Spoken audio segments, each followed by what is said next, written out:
Hold on one moment, please. I gotta get this together. Ah,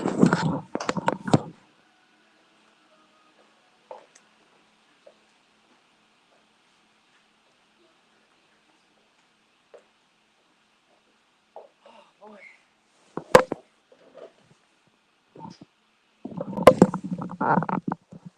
Hello.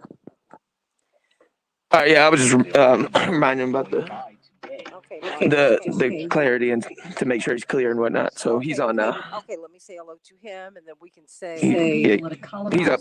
okay, and we'll say goodbye to Maria and to Marnie. Oh, I dropped him. Okay. Very good. Thank you, Frank. Thank you, Reverend. How are you? I'm great, Santita. How are you today? Oh, honey, left. Can you believe I left my phone? I mean, I looked at my because my purse, was it was open at the top. I said, "You've got to be kidding me!"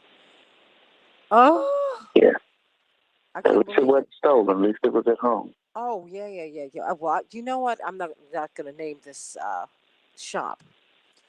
Uh, well, I mean, it's a popular designer here, and my mother and I were Uh-huh. in there and looked up, and my phone was gone. Yeah, because she had all these dresses Gotcha. and mock-ups on the rack, and so I was trying stuff on. My mother was, Sure. and Yeah. honey, Moving around. Yeah. my and put my purse down because we're in a small boutique. I mean, like small, like teeny weeny. Mm-hmm. So you assume you're safe, girl. I mean, Stephen, my phone was Yeah. gone. Do you hear me? Go. Gone. No, gone. Wow. I could not believe it. I It's told 3 minutes. I said I got to pay a lot of money, like right now. Okay, thank you. I mean, Yes. we got to go get a phone. Like, I don't know how you could Immediately. spend all that money. I'm like, I don't have a choice. So Right. we got to. I'm like, yeah, it's a different kind of thing. My mother's lived a very different life than I have, you know, and that's Yes, what I ma'am. try to Yeah. tell her. Like, I have worked outside of the home. You have never done that, and so it's very Mm-hmm. different, and so she doesn't. Yeah, it's a different context. It's a very different context, which does not mean she has not worked, because Right. first Right. ladies work hard. I get it. Okay, there Yes, is ma'am. um uh Dylan. They're saying that there is static, but I think that's Reverend Thurston. Okay. What are they saying? They're static on as well They're saying that on the it's Facebook. static. Um, When I speak, um, Chaparral or Marnie, would you please call in and let him know where you're hearing the static, please? Because part of the challenge, I have. It seems like it's just in the background, not just when he speaks. Yeah, but that's it's still that bothersome to people. All right, let me call Matt because I'm not. Well, no, I think it's on his phone. Oh, well, Yeah, no, that's should he call in no, from a different device well, or? no. I'm just trying to find out. I'd like for her to call in. Can you call her and ask her where she's hearing the static? Sure. Yeah. Let me bring us up and then I'll do that. Okay. Yeah, let's always find out where the problem is. Okay, and we got about a minute. Okay, thank you. Yeah, the customer's always correct, and well, you'll lose listeners when they don't have a pleasurable yes. experience. That's Oh, yes, ma'am. you will lose them, and they Quickly. that's why a lot of these stations, they might not have the programming you want, but the sound is so clean. Understood. Now we're going to be talking about George Floyd today. So if you want to come back in or stay on at any point, we're going to have Reverend McAfee, because they've had like a killing spree with these children up in I mean in Minneapolis since this happened. It's been horrible, Yeah. horrible. There's a Wall Street Journal article on it. As a matter of fact, that's just been open season. Yes, ma'am. It's been open season. So we got to talk about that. We can change the world, change the world, change Come here. Yes, we can change the world. We can change the world. Change the world. This is the Santita Jackson Show. War and hate to a place of love. It's not too late. Gotta save the children. We can't wait. Let's change the world. Hey, everybody. Welcome to the Santita Jackson Show. It is Tuesday, May 25th, 2021. It's been a year since the murder of George Floyd. How has the world changed? Has it changed legislatively? Have we started treating each other differently? It's specifically, how are people doing in Minneapolis, St. Paul?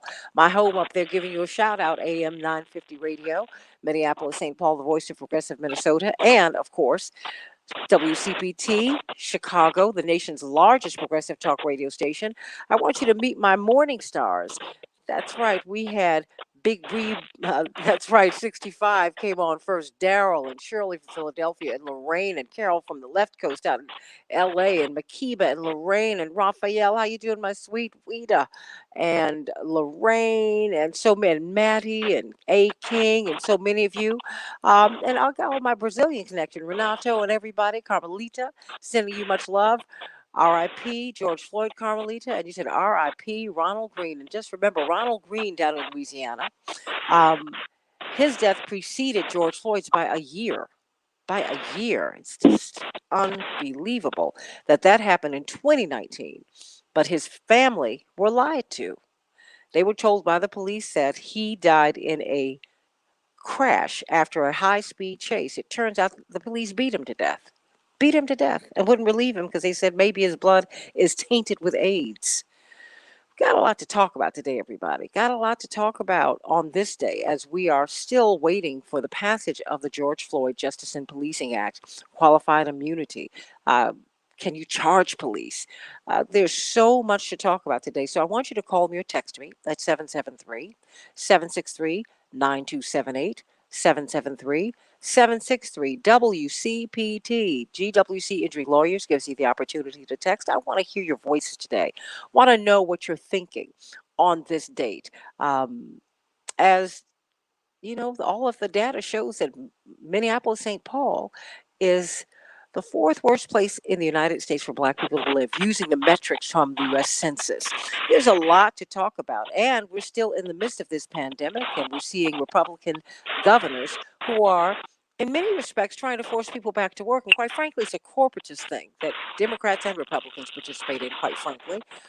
They're saying that these extra $300 or $400 that people are getting, that is making you stay home. $300. Come on, everybody. What can you do with that? You can do Reverend Stephen Thurston before you even come on. Good news. I mean, what can you do with that but try to keep your head above water, as they say in the theme song to Good Times? Yeah. So come on. It's just ridiculous. It's ridiculous. What you're trying to do is force people back to work and work wages, using wages that couldn't keep them afloat in the first place. If you get COVID, you cannot afford to go to the emergency room or get the therapeutics to get it treated. Come on, everybody. Let's talk about it. George Floyd's life meant something, and so did Breonna Taylor's and everybody else's. So let's think about this today. Let's get right to it. Let's get to some of these headlines. Chicago. I think the summer is just about here. Well, kind of, sort of.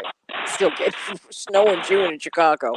Chicago, we're going to have a high of 83 degrees. It will be mostly cloudy. Minneapolis, St. Paul, a high of 87 degrees. Scattered thunderstorms. The Dow closed up 186 points yesterday. The NASDAQ closed up 190 points. The S&P 500 closed up 41 points.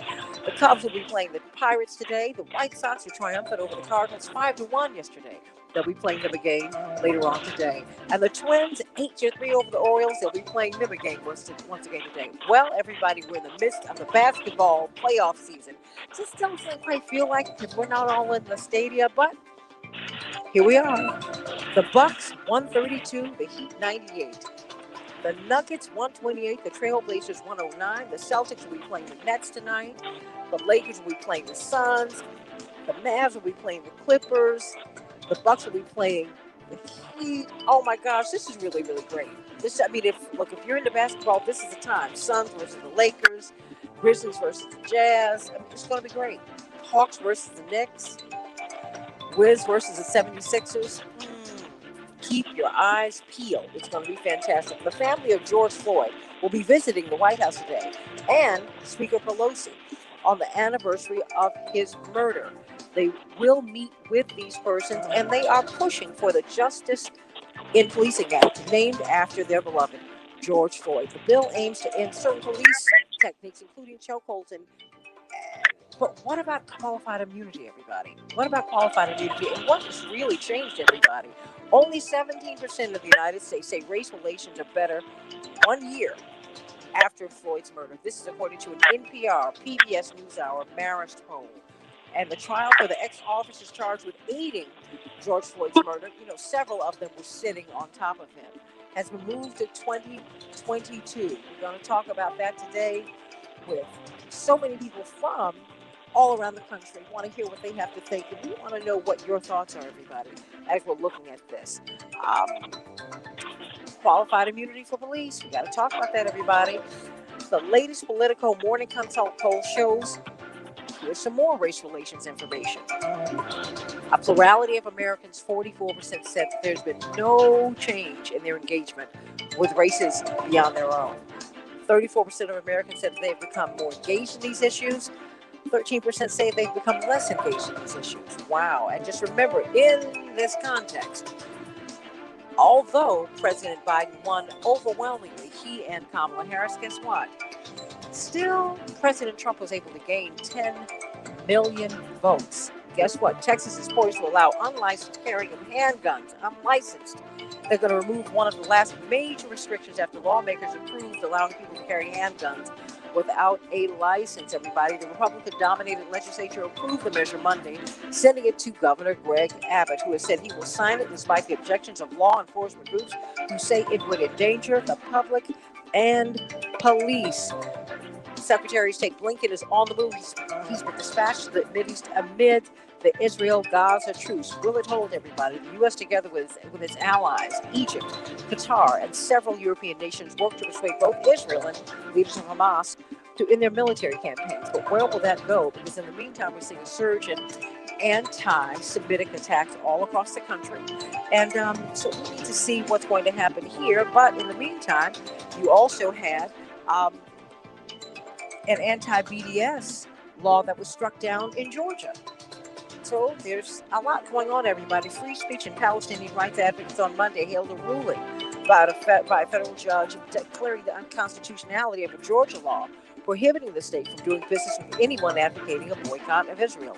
There's a lot moving along. Remember yesterday we talked about whether we should have a Tokyo Olympics. Well, guess what? That conversation is gathering steam. Business leaders, according to the Wall Street Journal, are adding to the chorus against holding the Olympics. The U.S. has now warned against travel to Japan, sowing doubt about the Olympics. Does that mean our athletes cannot go? And this from The Sun in Britain, their newspaper. Japanese hospitals are on the brink of collapse, according to this report, with beds and ventilators running out just 8 weeks ahead of the Olympics. And in more economic news, what did I tell you? Republicans are accused of economic sabotage as Florida becomes the 23rd state led by the GOP to slash jobless benefits. Many people are saying that this is a way to squeeze people and make them go back to work. People want to work. They just want to work for a livable wage, everybody. Let's get to Pastor Stephen Thurston, the teaching pastor of the Salem Baptist Church, the House of Hope, brilliant author of Mirror Moments.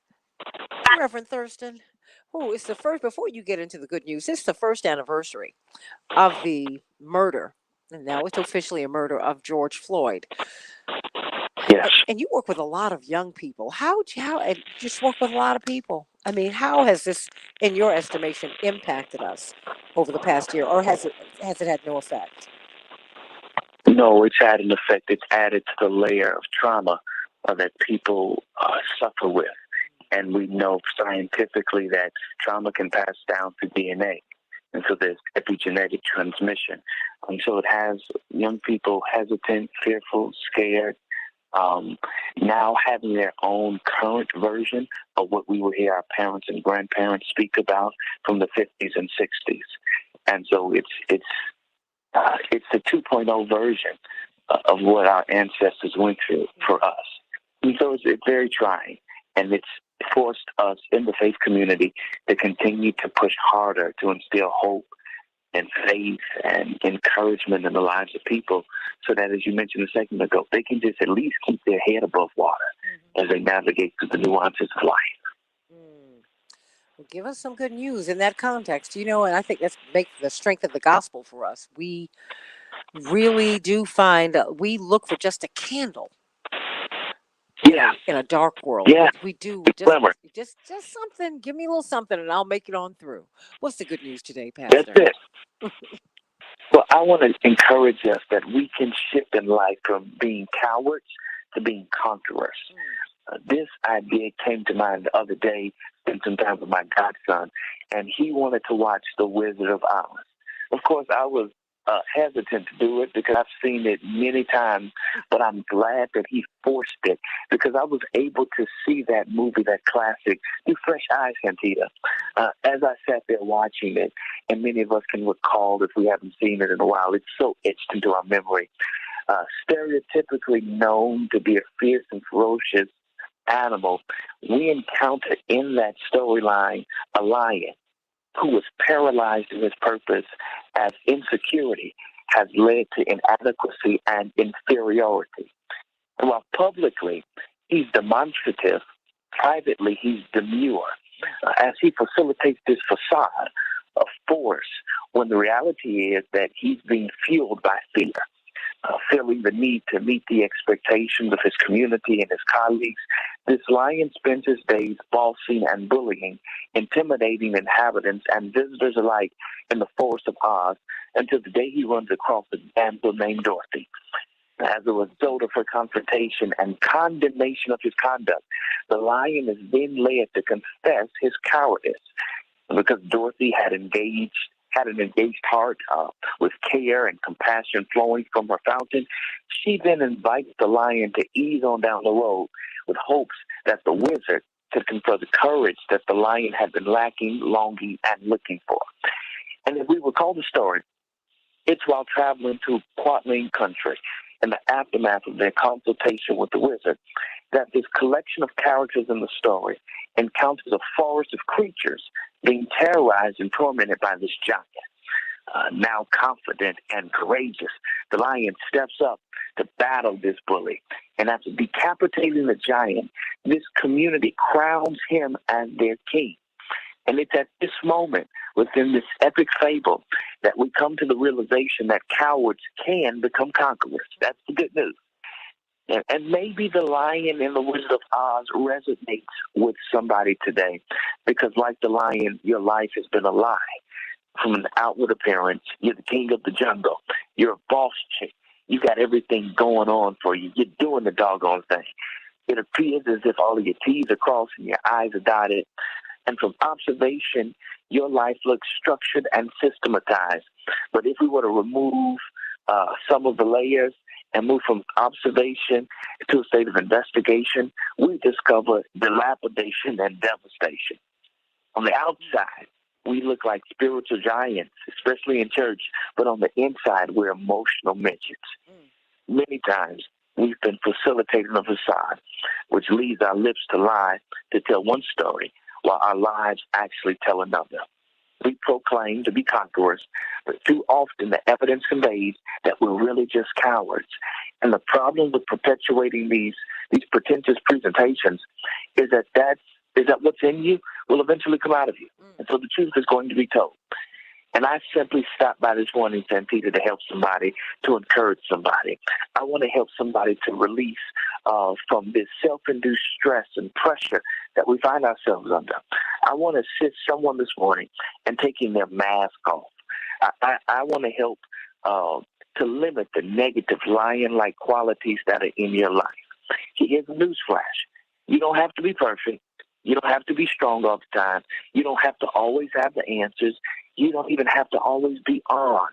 This need to act in this way correlates to how we believe others see us.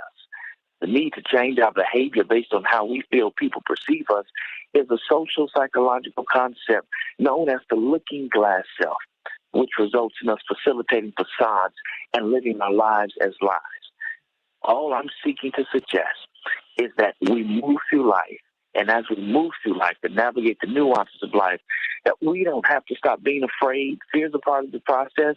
What we do have to do, Santita, is stop acting afraid. Courage isn't the absence of fear, but rather it's moving ahead despite the fear. And when I look at the life of this lion, it's clear that he started out as a coward, but in the end, he became a conqueror. And that's the hope, that's the good news, because that can become the story of all of our lives, too. Amen to that. Amen. You know, I'm going to watch The Wizard of Oz again. And I think all of those fairy tales, if you will, and the Yeah, fables, they really are to yeah, teach us something, right? yeah. There's lessons there. Wow. Sermons, too. Well, hey, no, you just gave us one today. More than a conqueror. But That's it. you Yes, gotta, ma'am. you gotta conquer that fear. And it's fear is part of the process, everybody. Where else will you Yeah. find your courage? Thank you for that, Pastor. Now, stay right here. We're talking with Dr. Deborah Holden, Associate Dean of Public Health at Michigan State University. Whew, what a day. You know, we were talking about these Olympics yesterday, Dr. Deborah Holden, and now they're in the headlines today. Now the U.S. has banned Yeah. us from traveling to Japan. I mean, I'm like, what took you so long? We're seeing in the Sun newspaper in Great Britain that coronavirus is really taking hold in Japan. And even though they're not vaccine hesitant, they're vaccine skeptics because they've had a more open discussion over there, quite frankly, about vaccines, injuries, and all of that. Um, what is our takeaway from this? Our lesson? The takeaway from the Yeah, because uh, it just seems like commerce has been put first, right? Because this is one of the things that you've been talking about with Dr. Reverend Thurston. Dr. Verholden has been saying, hold on, we can, if you just give people the money to get through this pandemic, and if you let people shelter in place, we can contain this virus and we'll be able to move on.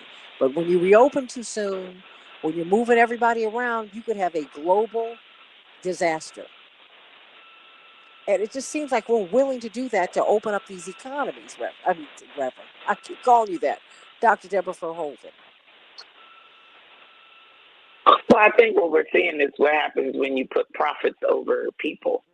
And the reality of it is, this is going to cost us a lot of money.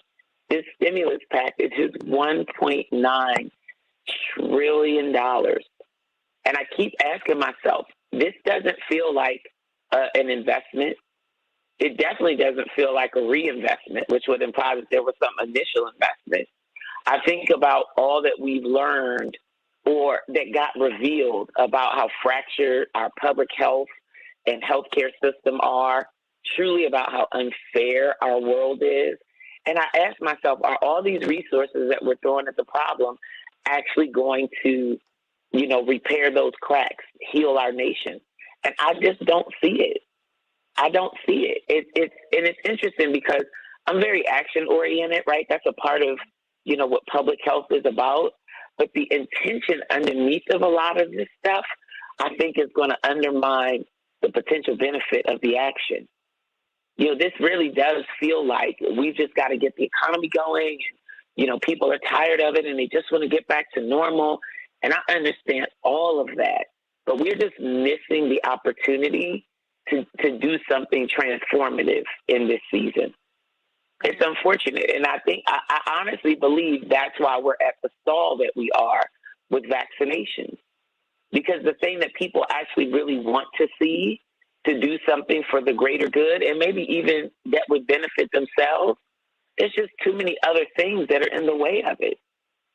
People don't buy the story that, the nation cares so much about me, that I be safe and that I be protected, because it doesn't jive with everything else that they see and that they experience. I look at what happened during the Chauvin trial, 20 straight days of police murders that were, in the media, in the news, So how is it that Black Lives Matter and all these things are such a priority when most of those actions go unanswered? And then we have to celebrate one bad actor being held to account. It just doesn't all add up. It just doesn't all add up. It's a heavy lift. Well, I think it does add up. It just doesn't add up to the figure that we want to see, right? I mean, we're very consistent. Sure. We're very consistent. We have poverty in the wealthiest country on earth. That is unacceptable. You have a global south inside of the United States. And you have a pandemic in which we still do not have universal single payer health care. It's crazy. Yep. Absolutely crazy. Yep. So, everybody, let's talk. We're going to have, Dr. Deborah Holden. I know you're going to have to leave us early, but stay with us for a little while. We're going to have Reverend Jerry McAfee from Minneapolis, St. Paul, to talk to us about what's happening up there on the first anniversary of the murder of George Floyd. We want to hear what you have to say. Dylan, bring that down just a little bit. We want to know what your thoughts are. Has the country changed? Has the world changed? What do you think? Where are we today? Where are we today? When we think of Ronald Reagan, they held on to that body cam. They lied. The police lied to his family. He said, you crashed this car because they had a high-speed chase. That was not true.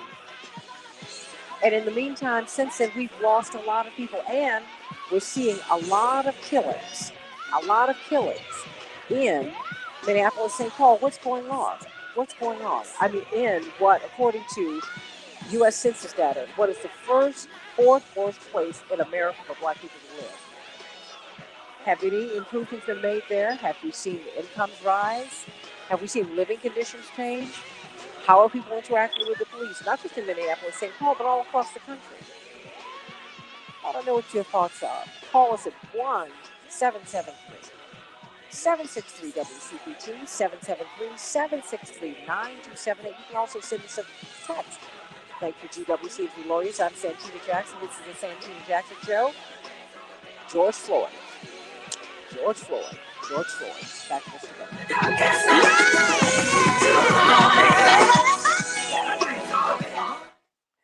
Okay. Hey, everybody. You know what? Dylan, I was about to call you Devin. It's the D's. Dylan? Okay, he's probably getting the other people. No, yeah, hello. Okay. Yeah, I'm trying to call him up. Okay, Yeah. okay, so you go on and call him because we'll get it. And when you get I him, do agree with the static. I'm sending out an email now, but yeah, I haven't checked in my car, but I do think Dr. Reeves mentioned it was a headphone issue. Wait, hold on. Let me call them and then I'll take care of that. Okay. All right. So, Dr. Deb, you still there? I'm here. Okay. Reverend Thurston, you there? drop. Oh, okay. All right, everybody. So, Stanley Davis said, "Profit over people." Say that, Dr. Deborah Furholden. That's a mighty word, he said. Absolutely. Mm-hmm. But that's what they've done. That's why I wanted to talk about it yesterday, because it's also the hypocrisy. I think America, just as Carter took a stand on Russia, the USSR's invasion of a particular territory. I forget exactly what it was in 1980, and he pulled our team from going to the Olympics. I said, wait a minute, we're in the midst of a pandemic. You all are telling us to go on and take the jab, and you're going to send us to a country that does not have the vaccine. Now, mind you,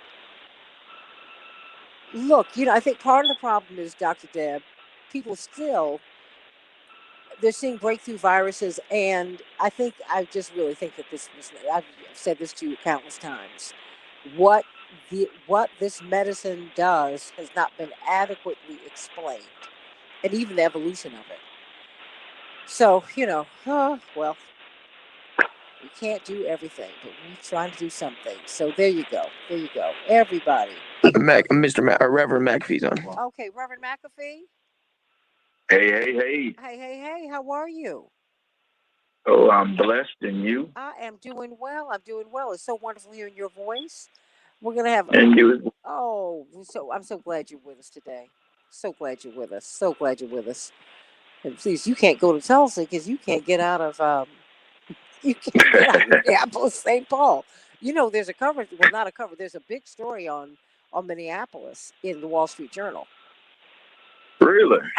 I'll send it to you. A year after George Floyd's murder, it's open season in Minneapolis, which is what you've been saying. You know, you said that. And so, it was open season before George Floyd. Well, how about that? Yeah, it's a trip.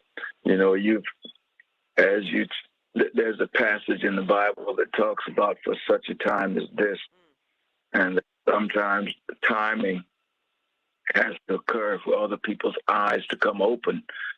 But we have been speaking about one police brutality for years, and even much more vociferous about what we're doing to each other, only for it to continue to fall on deaf ears. What I find intriguing, there is a 58-second clip of George Floyd talking about violence in our community. Absolutely. I saw that. Wasn't that incredible? Well, incredible, but yet it's one of those messages that not a lot of people are paying attention to that he was talking about. He sent that message before the other message that he sent. And it was interesting how he laid it out. 30 seconds. When he came home, an older person with almost like glee talked about how this... Stay right there. I'm sorry, go ahead. No, stay right there, because we're going to come up and I want you to talk about it, because I pulled it. Hey, so I just want to ask, do you want Change the World into this, or do you just want healing to come out into this? Let's stick with what we had before. Okay. Okay. And Dr. Deborah for holding. She is with us. Change the world. We can change the world. We can change the world. Change the world. This is the Santita Jackson Show. To a place of love, it's not too late. Gotta save the children, we can't wait. Let's change the world. Hey everybody, welcome to the Santita Jackson Show. WCPT 820, the nation's largest progressive talk radio station, and AM 950 radio, my home station in Minneapolis, St. Paul, the voice of progressive Minnesota. This story is coming straight out of Minneapolis, St. Paul today, because in fact, hearing some static, let's bring that down if we can, Dylan. It's been 1 year since George Floyd was murdered.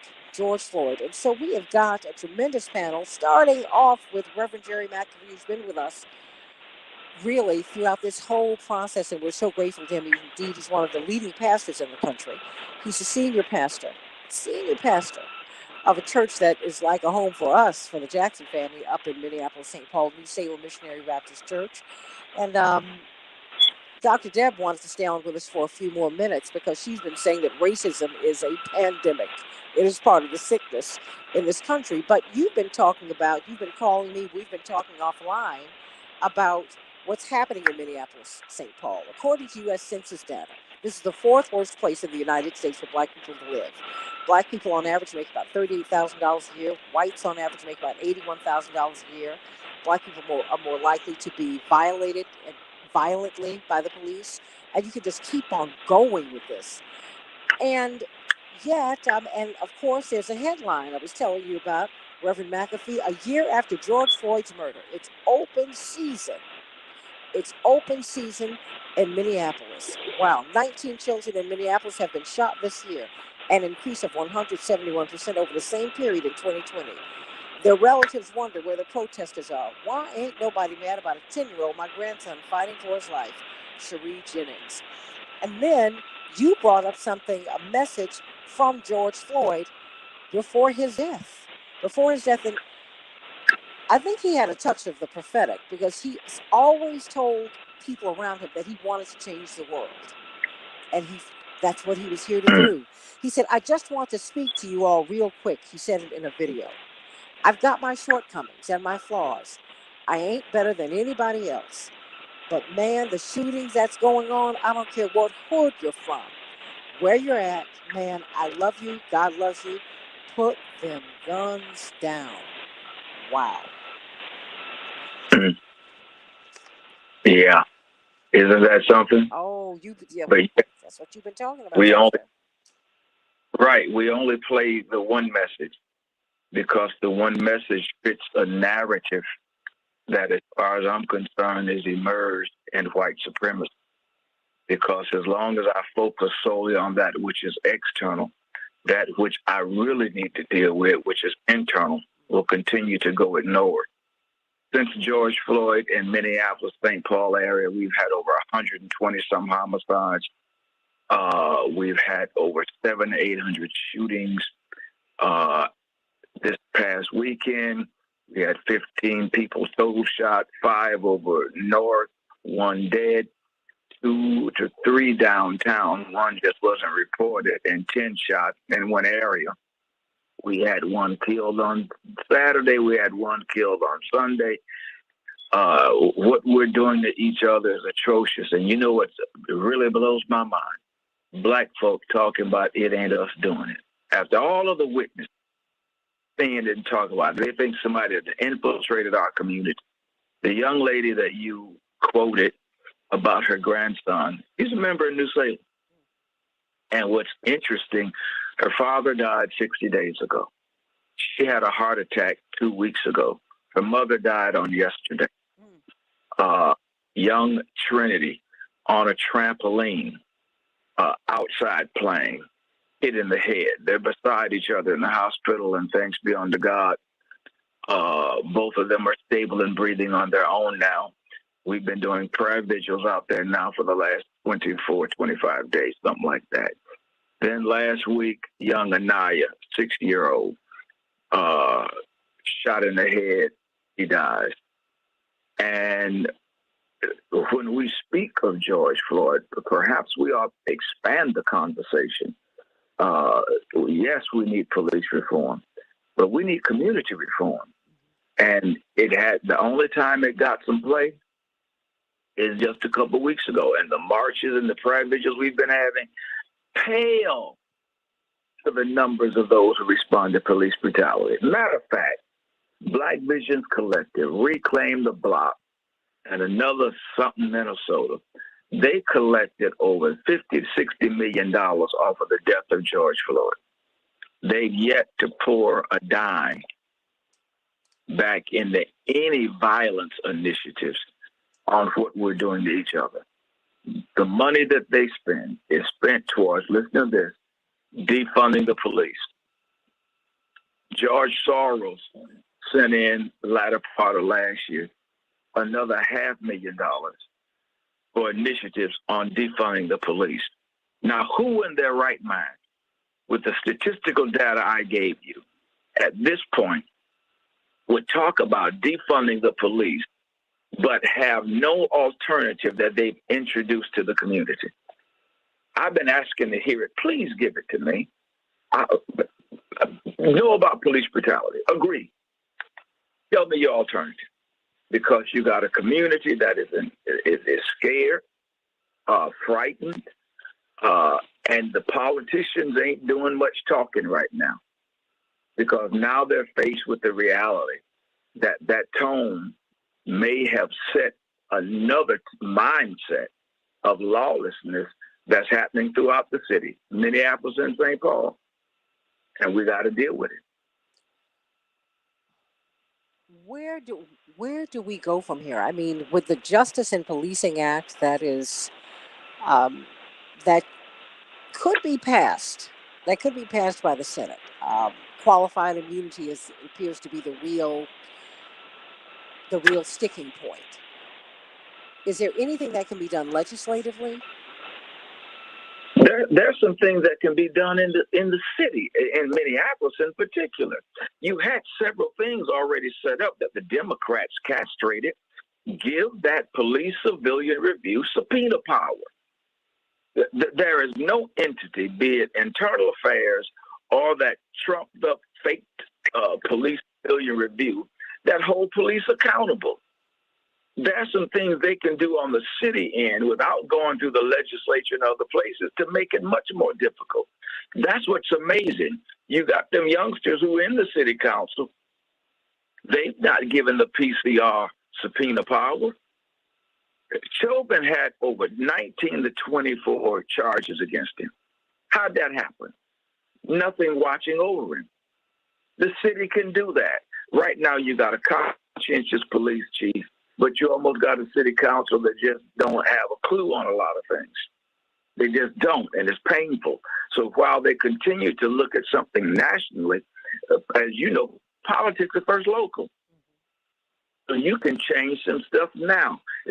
Why can they not force them to have their own liability insurance?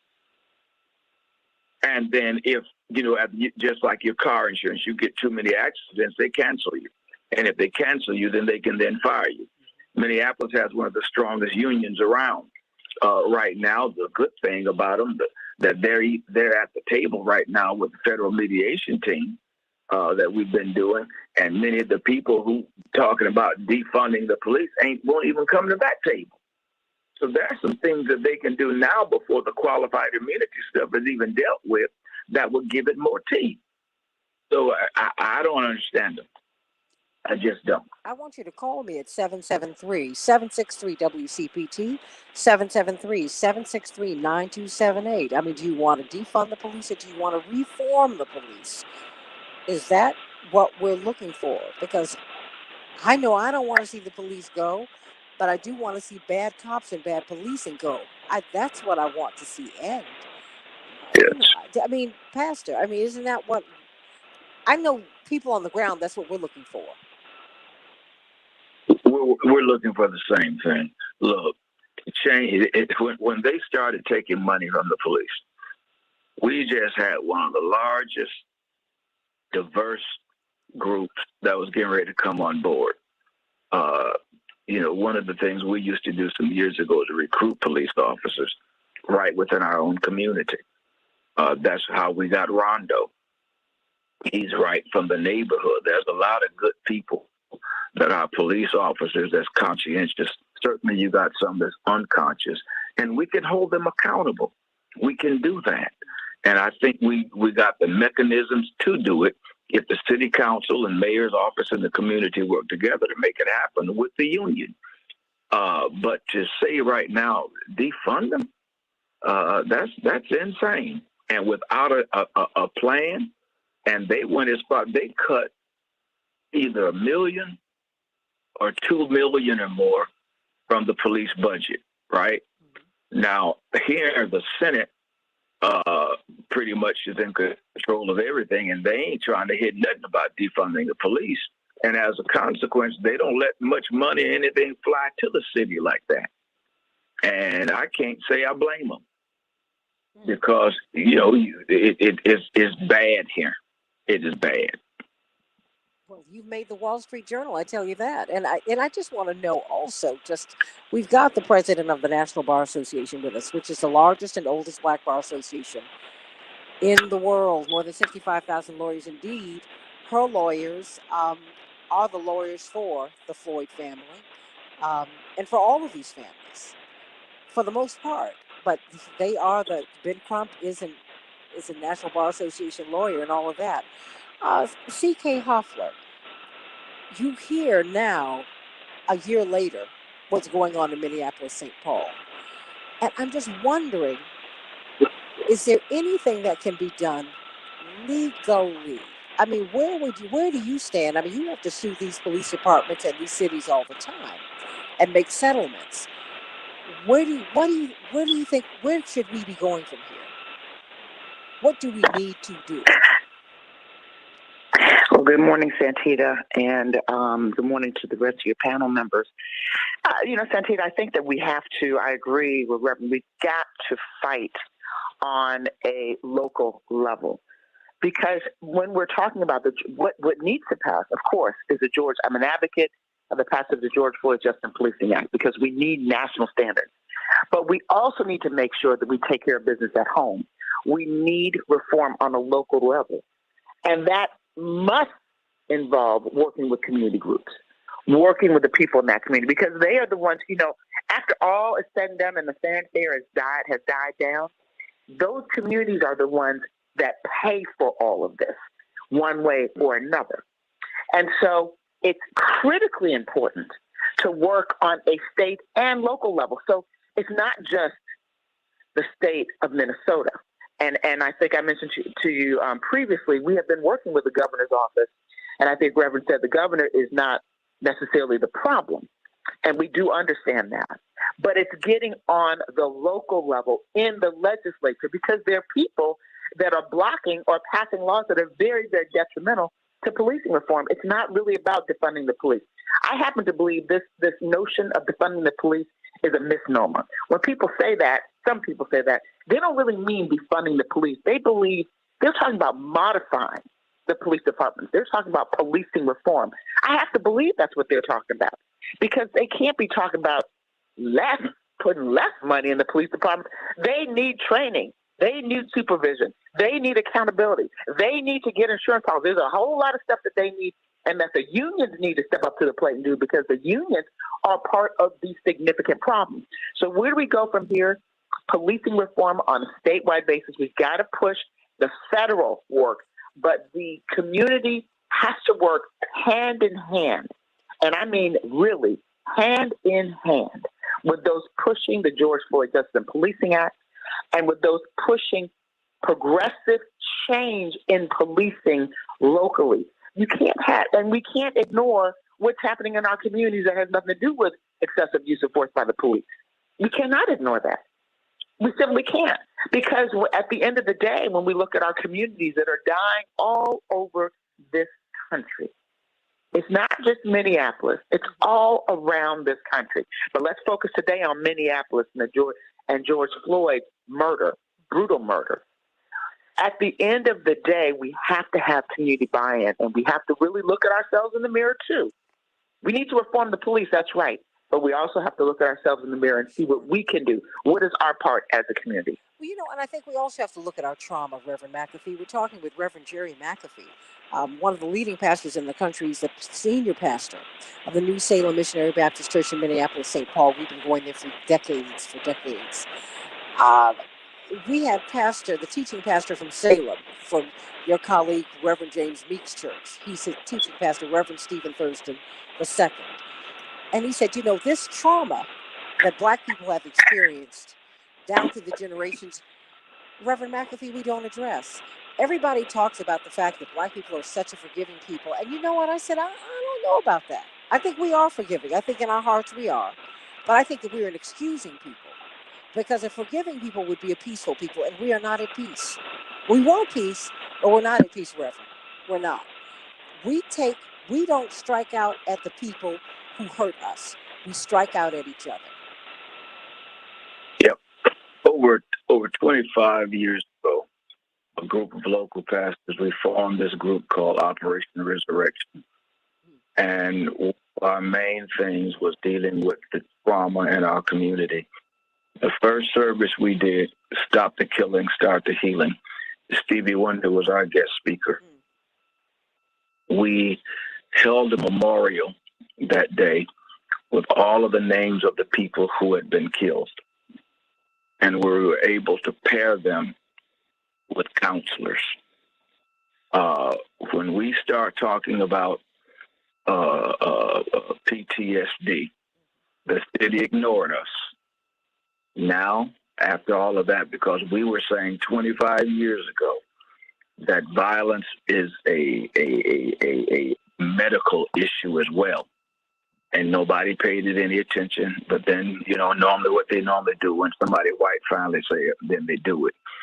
There is no question that we are under severe trauma, but the institution that is the first counselor of the African American community has been scandalized, beat up, battered, and bruised for so long that the people don't even come to the church no more to get the help that they need. And it's intentional as far as I'm concerned. The Bible says in the multitude of counselors there is safety. However, who do you know that has been castigated as much as long as that Black church? We were the first counselors. So here you have a people who are broken, battered, bruised, and yet now don't trust the counselor because the nasty deeds of one, we made all of us guilty. They call us, matter of fact, it's interesting because that's part of the divide up here with some of the younger folk. because they want to call, the preacher the pimps and all that kind of foolishness. And so when you look into the eyes of hurting people, they know not where to go. And so many times they medicate their misery. Last Saturday before last, I stood between some brothers who was ready to basically have a shootout over some water. Oh, boy. You hear me? Over some water. Old boy wanted to come to dude's business and sell water. He had told him he couldn't. So when he came, he saw somebody else selling. So he got real disrespectful. And so dude ain't cut like that. And so we had to grab him, grab the other one, and talk them down. It's the hurt is just that real. And what the fellow who was mad about the water didn't know, the other gentleman was just talking to us about the issues that he was dealing with in his life, the trauma. And so when he came, he became the object of his angst, and it really wasn't about him. But if we hadn't have been there, a brother by the name of Mano and Strick was there, and myself and others, it would have been some more killing. So here's what we've done, rather than just to think that we are in such turmoil that we are not moving.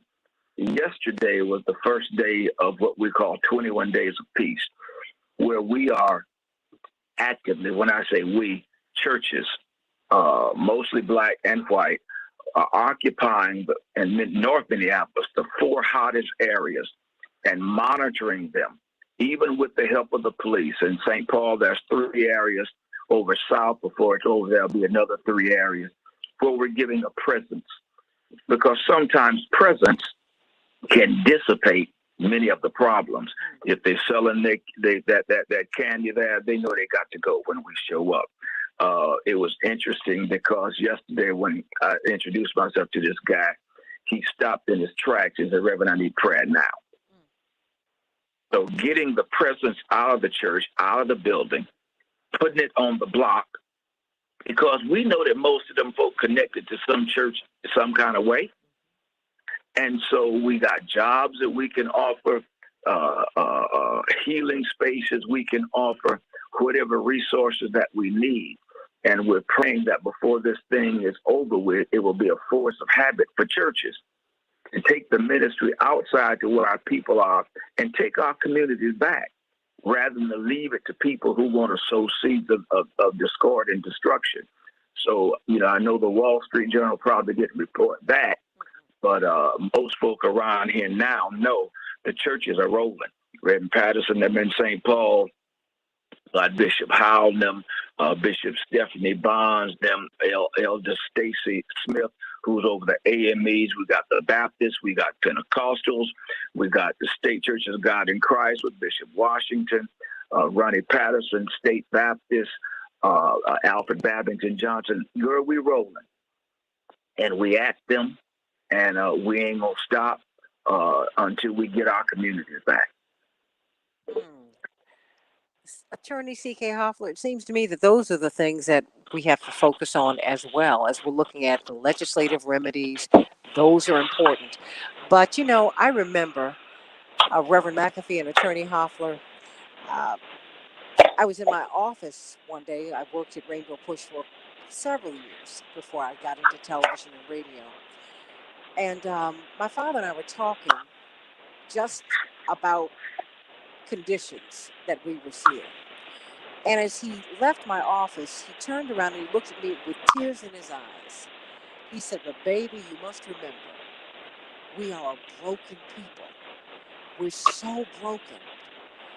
And you've got to love our people because we need healing." And somebody, see, he was somewhere and someone had done something to him that I just thought was so awful. And I've seen my father just absorb insult and really unkindness and cruelty, personally and institutionally, publicly, just before you go on the stage, on and on and on and on. And I was like, what? Why are you even going to go to this guy's event? He said, "Because people need to see me there." He said, "My hurt really doesn't matter." He said, "You'll get over it." He said, "Get over it." That's what he just kept saying. He was almost irritated with me. And you know him, CK, you know him, Pastor McAfee. It takes a lot to push my father to anger, because that's just not his thing. He said, "Baby, you have to understand I'm here. Boy, You're here he better. to meet some needs, Pastor. he better than me. Listen. I was out of. They asked me to speak out of that George Floyd thing last year. I knew it wasn't my crowd because of the way they rolled, but we were deep. We must have been 25 or 30 deep ourselves. You know, North Side is going South Side, and that's why I respect your dad so much. So when this dude started heckling me, well, it's dangerous to mess with the man with the microphone. Yes. I ain't that. That's what I'm talking about. That's what I'm talking about. I ain't that forgiving. Oh, I'm sorry. I'm not on mute. Oh, my goodness. I verbally put in it and challenged to do it any way he wants to do it. You listen, I done paid too great a price fighting for my people to let some trick talk to me any kind of way without a price. And when I start talking, now my guys heard who he was, they rolled up on him. He was getting ready to get some righteous indignation. And I tell people in a minute, look, I don't promote violence, but what you ain't gonna do is think I'm turning the other cheek.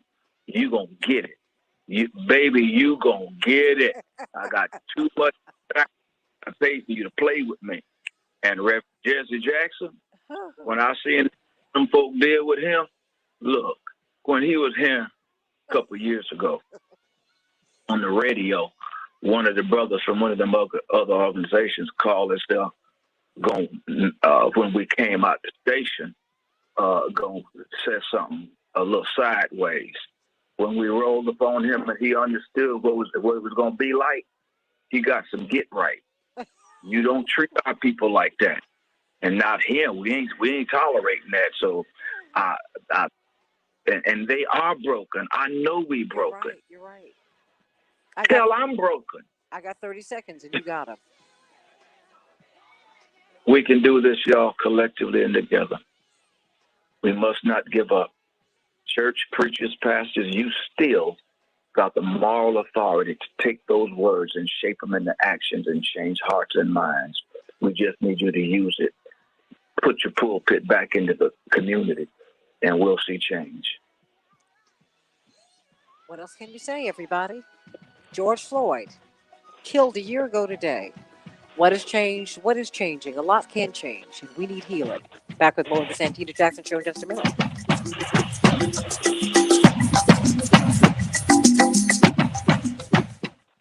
Whew, you all are a lot. And poor CK, the one time she was not on mute. I said, oh my God. Oh my God. Look, I'm okay. I'm okay because it is what it is. But I'm glad I didn't use some words because I was about to say, when I heard the reaction, I was like, oh my God, I'm not on mute. Oh my goodness, Santita, oh my goodness. Because I was about to say, Reverend, I was about to say some words that are not holy in support of what you were saying, but I'm just so, God saw fit for me to, oh my goodness, oh my goodness, oh my goodness. Oh, Lord have mercy. Oh, Lord have mercy. Help me, But sometimes this is what we need because I was just a nanosecond away from just throwing down with some language. Oh, my God. And Santita, you would have had to just cut me off right quick. just right quick and say, oh, that was, we have, interference with the ray. That was some interference with that. Oh, wow. What was that? Oh my God. Oh, we lost her. Thank God. Oh, gosh. I know we lost it. It's such a shame. And Santita, thank God you reacted because I'm telling you, I thought I was on mute. That was the funniest thing. I said, this does not sound like my CK. She is having church all by herself. I want you to know I'm sitting here all by myself and getting ready and having church. But I'm not mad at you. Thank you, Reverend. Thank you so because much. I think you have to deal with it from a lot of different sides. Because let's be very clear. My father is not, as one would say, he is not soft. He's not a punk. We used to have the big expo here, which at the time was the largest black largest event in Black America. It was 1 million people who came through, and one of the gangs came through. One of my friends told me, one of our old friends. He said, these guys came in to shake Reverend down and to take all of the money we had collected at the gate that day. And your father stood there with him. He said, "No, you're not going to take this money." He said, and they had guns drawn. He said, and he just stood there and stared them down. Massio and McKee are here. I'm gonna call the rest. What they want to speak. Go on. Oh no, please go on. Yeah, if you act like you soft, they'll trick you off. Oh yeah. But if you'll win them. And I tell you, I've seen it. They was playing it on video when Rev went to Ferguson. Oh yeah. And he was in that truck, and somebody went up there disrespectful talking about why what you doing here. Mm-hmm. And so he was here one year, and Farrakhan had been saying some stuff about him, right? Well, we're on Facebook Live. Okay. Yeah, so I was saying what I normally would say. And he said, Mac, here's what you got to understand. If I get into an open verbal thing with Farrakhan, the message of liberation that I'm talking about for my people will get lost. And so that taught me a whole lot right there. Because as my uncle taught me, the message is always more important than the man. And so you have to put your personal feelings aside. Now, as rough and tough as I do and if I need to do things, I don't come at folk all the time because I don't want the message lost. Yeah. Now, that don't mean I have emissaries that won't tap. Go today. Don't kill them, but just let them understand how it's going to roll out. So, I just love my Reverend McAfee. He is just as crazy. Oh, help us, Jesus. So Santita, this is how I would say in the courtroom, because that's my area. Reverend, I can get in church too, but where I really, feel like I can help is in the courtroom. Sometimes you just have to let people know what it is and what it's not. Yeah, I mean, sometimes you just have to let people know what it is and what it's not. However you deliver that message. Well, there's that. There's that. There's that. Oh, look, my brother broke it down for somebody when he was in Congress. This guy rolled up on him in the cloakroom. It made headlines, let's put it that way. Because he let him know he was going to get physically hurt that day. He said, I don't think you know who I am. I said, oh, Jesse, did you? He said, oh, I meant that. And he was going to get hurt that day. I said, oh, my brother. Oh, Lord. Oh, we've got David Masiotra. David Masiotra, how are you, David? Doing well. I've just been listening to you, acting like a little fly buzzing around the room, enjoying the conversation. Oh, look, you know what? I'm so glad. How did everything go? Now, David Masiotra is the author of the book. Dwight McKee, how you doing? Doing fine. We have got David Masiotra is the author of the book I Am Somebody, Why Jesse Jackson Matters. You would love that, Pastor McAfee. You would love it, love it, love it, love it, love it. How did it go, David? But you all spoke before the Smithsonian last night, yes? Yes. Your father, Reverend Jackson, spoke brilliantly, and I was really honored to be part of it. We had some technical difficulties, but I don't think it was anything too distracting. There is an archive of the video, so I'll make sure to send it to you later. Okay, wonderful. I can't wait to see it. I cannot wait. Cannot wait. So, all right, everybody, I can hear something in the background. Just make sure that you're in a quiet place and know when you're shuffling papers or anything, we can hear. I'm hearing some static on a phone. Do you know which one it is, Dylan? No, I didn't hear it before, but I can go through. You can, yeah, please, because we can hear it. Because we're getting a lot of Mark Fancher. Good morning. Hey, Spike Moss. Good morning. All right, great. Pastor McAfee, how long can you stay with us? I got about 10 more minutes. Okay. I'm gonna let you make an opening statement, and then we're gonna go right to. We're gonna go right to. I have callers and whatnot, but I'm gonna go right to the panel. But I'm so glad that you were with us today. Well, And, thanks for and that. Pastor Maxie, I'm gonna stay on mute. MUTE. We can change the world, change the world, change the world. We can change the world, we can change the world, change the world. This is the Santita Jackson Show. War and hate to a place of love, it's not too late. Gotta save the children, we can't wait. Let's change the world. Hey, everybody. Welcome to the Santita Jackson Show, Tuesday, May 25th, 2021. I'm Santita Jackson, coming to you from WCPT, the nation's largest progressive talk radio station, AM 950 radio. The voice of progressive Minnesota, Minneapolis, St. Paul. Really, we're coming out of Minneapolis, St. Paul today. I need to get some static, Dylan. I need us to bring that down. Something is going on in the background. 773-763-WCPT. 773-763-9278. Let's talk about George Floyd today. It's the first anniversary of his death. What has changed? What has not changed? What needs to change? Cannot wait to hear from you. I want to get your thoughts, everybody. We've got a tremendous panel with us today. We've been talking with Pastor Jerry McAfee, who's going to be with us just for a couple more minutes. He is, of course, pastor of one of the biggest black churches in the country, senior pastor of the New Salem Missionary Baptist Church in Minneapolis, St. Paul, attorney C.K. Hoffler, National Bar Association president, largest, oldest black bar association in the world, more than 65,000 lawyers. Indeed, her lawyers have been on all of these cases. The George Floyd case, the Breonna Taylor case, Daunte Wright, all of them. So she really does understand literally what is going on with these cases. And, of course, we've got Dwight McKee, Dr. D. We've got attorney Mark Fancher, National Conference of Black Lawyers. We've got Spike Moss, brilliant organizer of many, many decades in Minneapolis, St. Paul. We're going to have to isolate. We're getting a lot of static today. Let's put everybody on mute. So I think honestly, it's okay. Let's just put everybody on mute. Very good. So I don't have to shout. Turn your headphones down. David Masiotra, who is also the author of his latest book, which is "I Am Somebody: Why Jesse Jackson Matters." I urge you to get the book. It is an incredible, incredible book. Really, it's our history.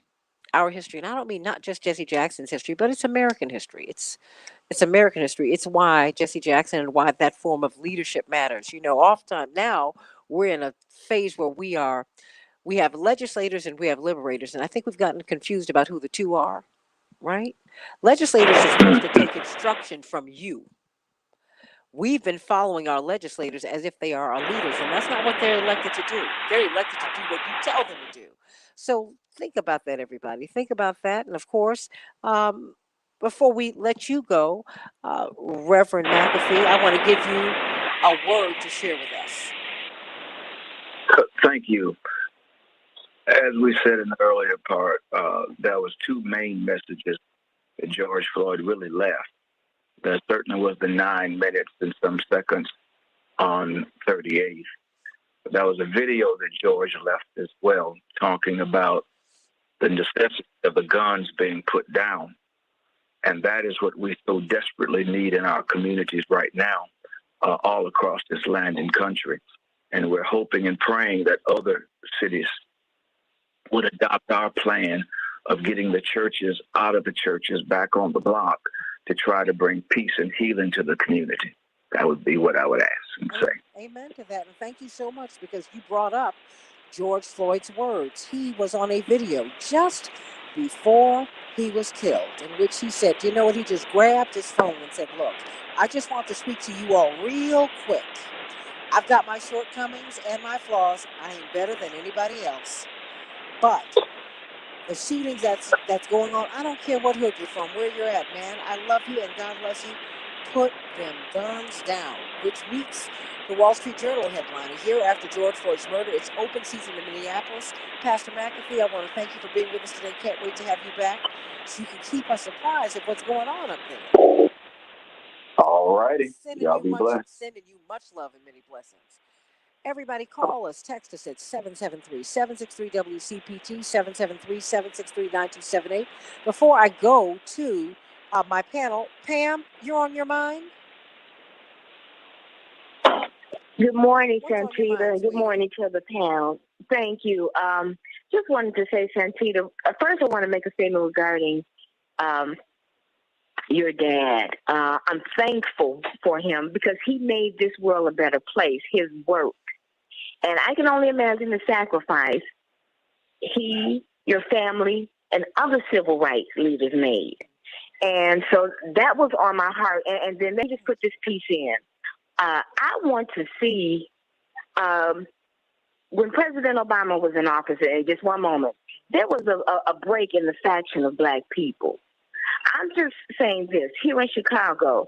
I want to see a beer summit with a President Obama and a Reverend Jackson.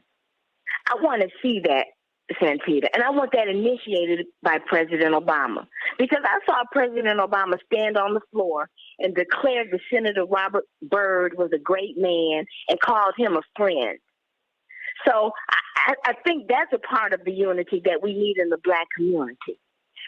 Lastly, George Floyd. I remember him on that video. I remember his life, the life in his body. Santita, that scene we saw on the video, I live in a neighborhood where that plays out. A person will come in the store, hugging people, might be a little high. I mean, let's tell the truth. But you know them as the sweetest person and will do anything and everything for you.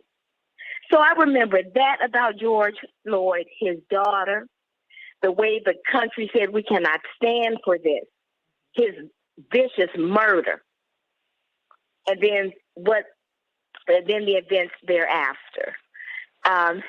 So, you know, Santita, I'm just full this morning because we know that the murders, the violence from the police hasn't stopped. And then there's a surge in the violence within the community. I never ever call it black on black crime. It is crime that is occurring within the black community because there are a set of circumstances that has created this environment. I don't make any excuses, Santita, but there are.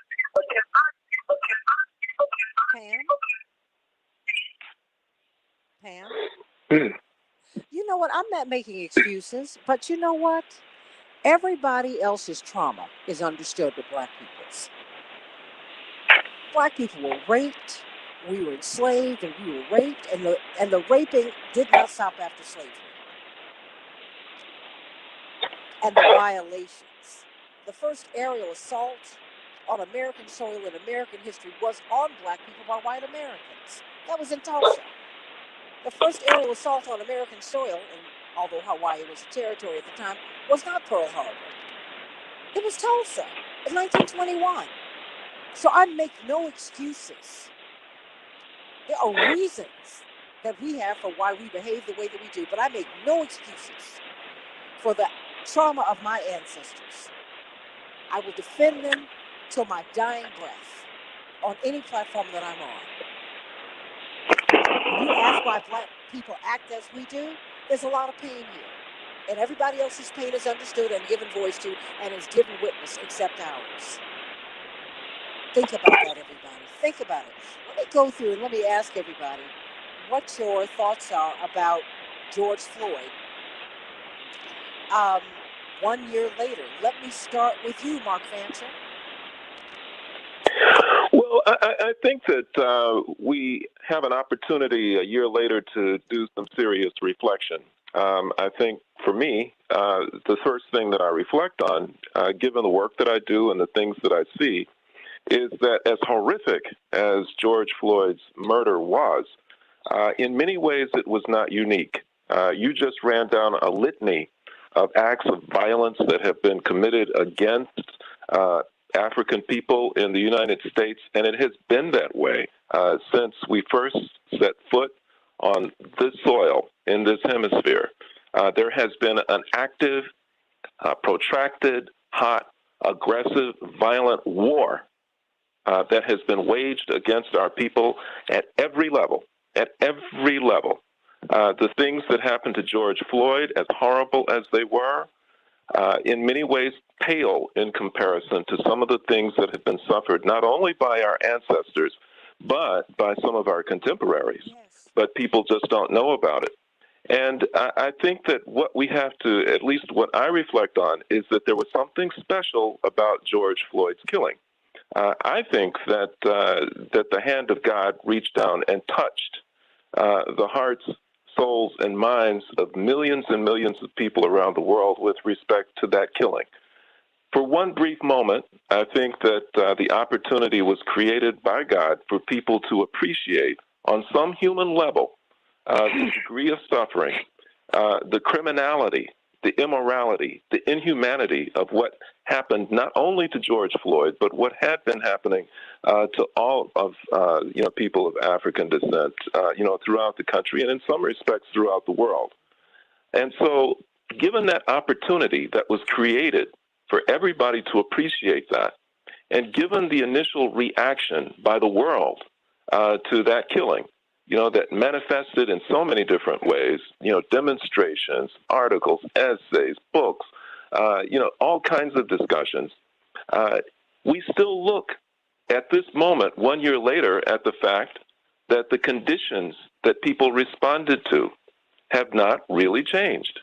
That at this moment, we're looking at recent killings, recent murders that qualitatively are quite comparable to what George Floyd endured. And so I think that demands that we reassess our response, that we have used methods that have been used for generations, for decades, by those who have struggled against oppression in this country. What was effective at one moment in history does not mean that it will be effective in the next moment. Everything changes all of the time. Demonstrations and protests and all of that certainly had, they were quite effective at one moment, but in using them now, it doesn't guarantee that they're going to be effective now, primarily because those in authority have learned to make adjustments. They've learned to expect them, and they know how to respond to them, and they know how to shut them down and distract. And so we really need to think strategically about what's necessary to bring about the kinds of changes that I think most people hoped to bring about when they filed out into the streets in the immediate wake of the George Floyd killing. Mobilizing alone is never sufficient. We really have to move to a level of intense organization, something that is permanent, something that is protracted, and I think it has to be international. It can no longer be limited to our believing that we're going to win some type of significant reforms or justice using structures, using institutions which were specifically designed for the purpose of depriving us of what it is that we're seeking. David Masiotra, what do you see? Thanks for having me, Santita. I kind of look at it, we can go with the glass is half empty or half full. Last time we were on and we discussed the murder of George Floyd was after the verdict, the rightful verdict, the conviction of Chauvin of murder. And if we look at, it's almost crude to say, but the positive that came out of such a ghastly and unjust act of violence against an innocent person, we can look at millions of people, a true rainbow coalition, black, white, Asian, Latino, Native American, young, old, men, women, gay, straight, and so on and so forth, filling the streets across the country because a black man was murdered, unjustly killed. That's not even something that happened in the 90s with Amadou Diallo. It's not even something that happened after the death of Trayvon Martin, the murder of Trayvon Martin, I should say, or Freddie Gray. So that's a sign of movement in the right direction and a new consciousness forming. And as a result, cities in 26 states, along with Washington, D.C., have passed police reform measures, and there are some federal proposals in play. So that's where we can identify the power of activism and the power of participatory democracy. My concern is that there was a video, a 9-minute video of brutality that was horrific to watch. And many of the injustices that also result in the unjust deaths of many people are not captured or even capturable on video. So thousands of people, for example, die every single year in the United States, the world's wealthiest nation, because they lack health care. Children, particularly poor Black and Native American children, grow up in the most heavily polluted parts of this country and suffer a whole host of debilitations and health conditions as a result. We can make similar observations with disparities in education and disparities in economic access and opportunity. Indeed, many scholars report that thousands of people die every year as a result of poverty. And my concern is if those deaths aren't captured on a video that can shock and horrify the masses, will those deaths not provoke the activism and political activity that they demand? So as we move out of a literate culture and into an oral culture, everything is audiovisual now, leaders and activists are going to have to find ways to ignite people's emotions and curiosity and anger so that we can see a similar response to injustice even when there's not similar documentation and depiction of it. Amen to that.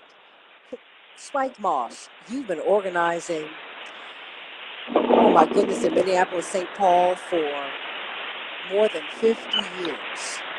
What do you want us to know? Well, I was just listening to your last speaker. The extermination of our people is old as 1619. The health issues that come from the way they have waged war on us, it all makes sense. When you look at where we at right now, to know the police have moved up another 60-some% of their shootings, to know that they have still kept that 1,020 average killing people in America, to know that in the last 4 months, there's only been 6 days in America out of 4 months in which the police have not shot somebody. To know that we are 13% of America's population and make up 28% of who the police are killing doesn't say much for where we are. I can tell you one thing. We're past talking. We've been talking ever since 1619. The problem is who you're talking to never hears you, never listens to you. And there's nothing new about chemical warfare. That goes all the way back to the Trail of Tears when they marched the Native Americans to Oklahoma and gave them blankets full of smallpox. So he's still doing business as usual. Our state is bogged down just like the Capitol. The paper's on the table, and the Democrats were proud to put it there, but I believe they were proud to put it there because they knew the Republicans going to block it. And at least they look like they care. Okay, but what's your formal protest that you're going to do knowing that the Republicans are still denying us the protection under the law? The whole world also saw while we were in the middle of this trial, a white female in Brooklyn Center still shot another kid sitting in the car. And all she had to do was lie and say she was reaching for a taser after 26 years of knowing where her taser's at, where her pistol's at, after 26 years of knowing the weight of both. And so they framed her case before we could even get started. Then they took taxpayers' money and built a wall of protection around her house and put police over there for 24 hours a day. She's the murderer. You're protecting the murderer. And so when you understand nothing has changed under the sun. The other thing to speak to, the little protesters you saw in the street, look good, but Donald Trump has 70-some million supporters who think like him. And Donald Trump, no matter what anybody says on this radio show, is a true Nazi. He just ain't said it publicly yet. He's a German, but he's a true Nazi, and he's doing everything that they would have done to the Jews. He stirred his hate up with the Jews. He stirred it up with people of color. And these people support him 100%. So even our governor, who's standing up, our chief, who's standing up, our so-called city council, just remember that all these years, none of them ever stood up before Floyd died. None ever thought they should suspend an officer, fire an officer, or have the public attorney charge him. None of them have ever protected us at any branch, from civil rights to human rights. I could say that for most cities, because I don't see it on the news where the minute you do something wrong, you're not rewarded with a week or 2 week vacation on taxpayer money. And the minute you lose the case, you don't pay nothing. The taxpayers pay for the lawsuit. So nothing in general has changed. You're just looking at feet in the street. And most of the young people don't know to take the feet out of the street. Now you got the attention, get to the Capitol, get to the courthouse, and challenge them bills and legislation that oppresses us in the manner that it does. And we are overwhelmed. I just did a thing with Reverend McAfee last week where Bishop Howe gathered up all of the pastors, and he asked me to come be the keynote and Rev to come and give the plan of our hot spots of where our children are killing each other. And so we go there and we deliver it, and Matt delivers the marching orders, and the pastors are putting people in the streets of all the hot spots. All of a sudden, here's the governor, here's the mayor in the audience, but you put no money on the table to help them overcome anything like this since the 70s. We have been just smashed with it, but you don't want no meetings about it. But the bottom line is, in most cities, white people take all the tax money and do what they want to do with it. Then they take our tax money and do what they want to do with it. And we can't claim 10,000 back to help us with any of our issues. So when they talked about the big picture, black people here don't make half of 1% of the economic base here. They don't make half of 1%. All of the people of color here don't make 20% of all the mortgages. And we just went from white people average income 62, 63 to ours was 27. We just went from that to white people at 82, 83, and we're now less than 27. So there's no change at any level, at any table in this city. All we are is a firecracker waiting for somebody to light the fuse again, like letting this woman go or let one of these officers go, because we're so devastated. We are so devastated in every way you can be devastated. We just can't deal with what they want to deal with no more. You know what? Let's talk about it. This is a year later. A year later. What is happening in Minneapolis, St. Paul? What's happening in Chicago? What's happening down in Louisiana? What's happening in Los Angeles? What's happening in D.C.? What's happening in Chicago? What's happening in Detroit? What's happening all around the world with the police? Back at more of the Santita Jackson Show. Back in a minute.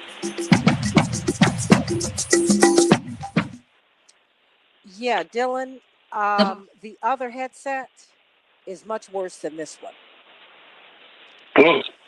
Okay, I got CK Hoffa back. So the headset's worse? Yeah, it's much worse. I'm trying to before. Do you have any other one? This is what they've given me. I think that I need a separate headset and mic. Oh, okay. Okay. I'll talk to them about that. When you combine this, and I will too. When you combine the headset and the mic, you fuse the problems. Yeah. Well, additionally, when we have like 6 guests or whatever, also I guess we got Pete from New Linux. I'll text you that. But there's like a lot of air in the background, right? Just from them breathing and all that. We had this. We only had 2. We've had a problem since we got on the right. air. Well, when I was turning you on and off, it definitely seems to.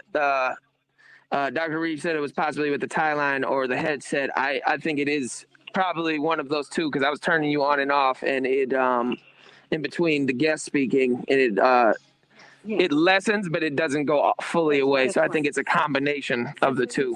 Since we've been on the air this morning, people have been saying that the sound is off. I can send you the text. Oh, that's fine. That's fine. But I did go out to my car as well and listen to it, so it sounds fine on the radio. So I wasn't. The thing is, remember, the car is right here on campus. It's right. So anything, the closer you get to the station, the clearer the signal always is.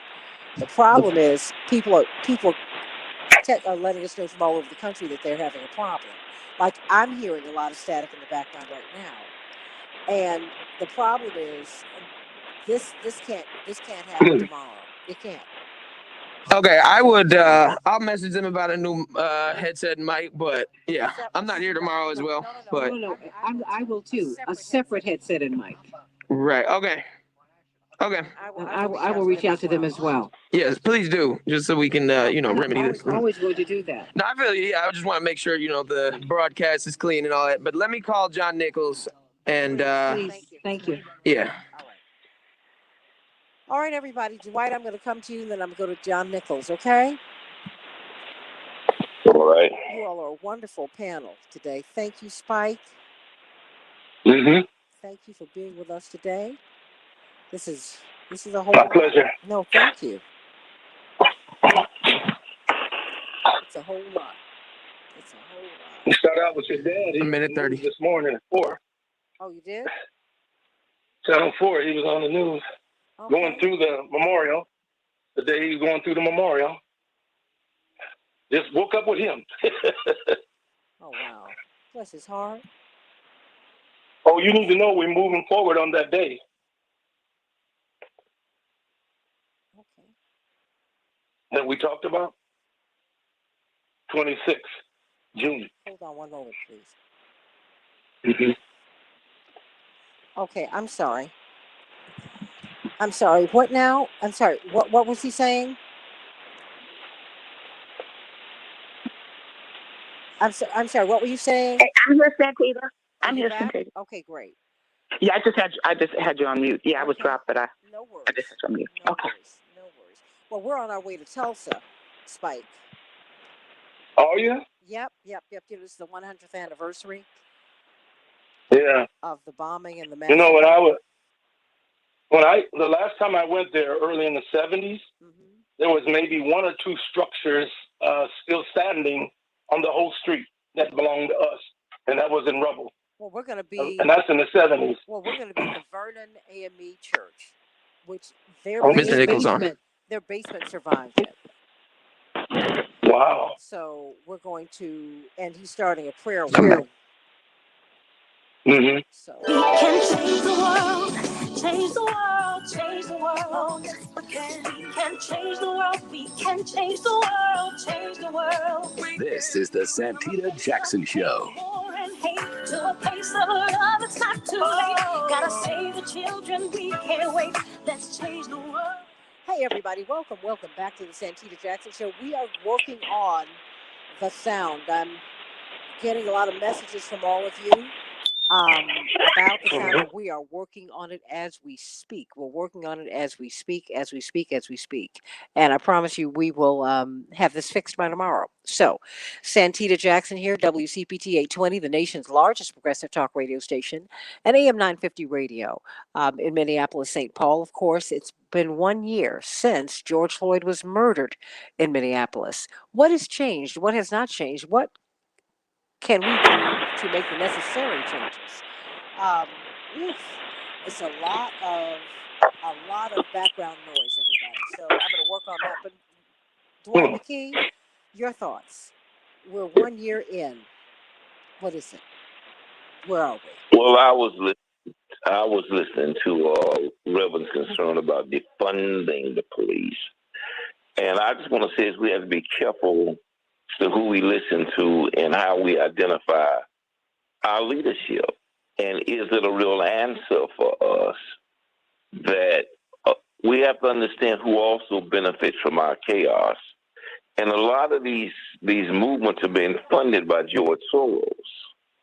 He's putting the money in a lot of these movements. And George Soros is a currency exchanger. George Soros makes his money off of chaos. And so what he does is he invests in situations that create chaos, and then he plays the currencies against each other and makes billions and billions and billions of dollars when there's chaos in the community. And so when a guy like that leads defund the police effort, you have to wonder, is he doing that in his benefit or your benefit?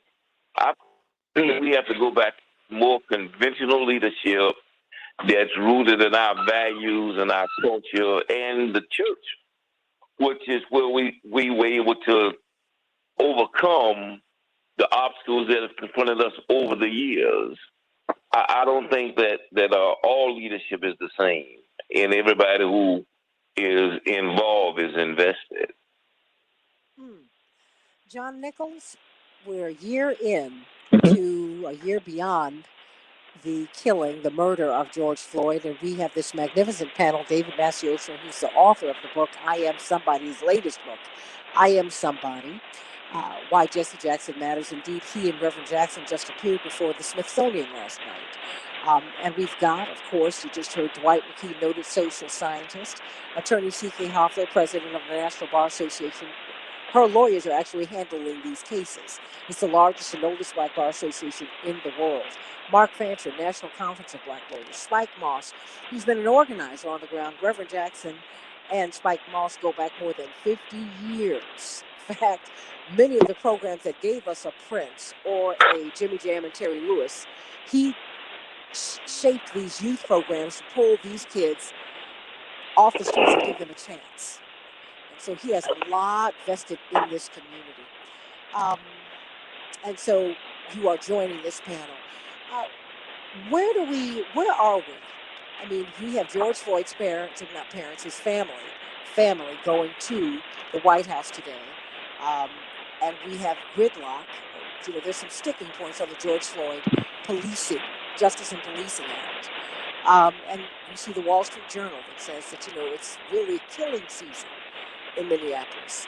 It's still the fourth worst place in the United States, according to U.S. Census data, for black people to live. That has not changed. Where do you see all of this? And yet we saw a global movement pushing for justice. You saw blacks who are living in Europe, who come from the places where Europe has gotten so much of their wealth. They moved to Europe and they're saying, we don't like being treated the way we're being treated in Europe. There's a whole lot going on. Your thoughts a year later? Sure. There's so much going on, and I'm honored to join all these incredible folks. Look, I think the best way to understand where we're at is that we're in a remarkable place. And what began a year ago has not ended. It is a process. This remarkable place that we are in is a place of great opportunity, but there's also a measure of peril. And the opportunity is clear. It is an opening to discuss not just police violence or changes in policing, but to go all the way to have those deeper, more vital discussions that Representative Ilhan Omar talked about, the need to address systemic racism in policing, in government, in education, and across the board. So this opening is incredible, and it allows for a discussion that is broader and goes deeper in this country and around the world than we have had in a long time. By the same token, there's peril, and the peril is that we think that we've gotten someplace where there's been this real tangible progress. What's happened is Derek Chauvin has been convicted. We will see what his sentence is.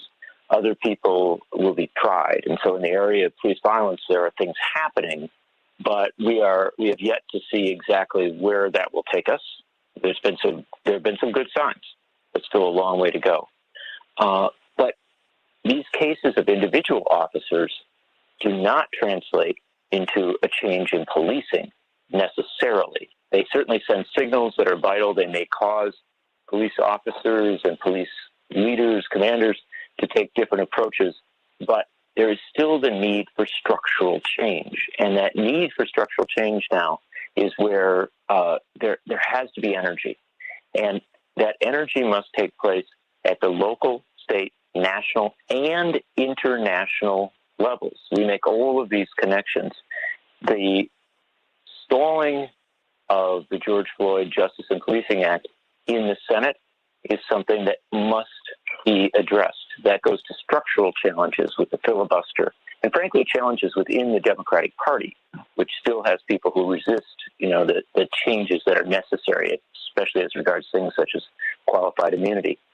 But then once we're there, we must kind of keep this discussion going, keep this pressure on.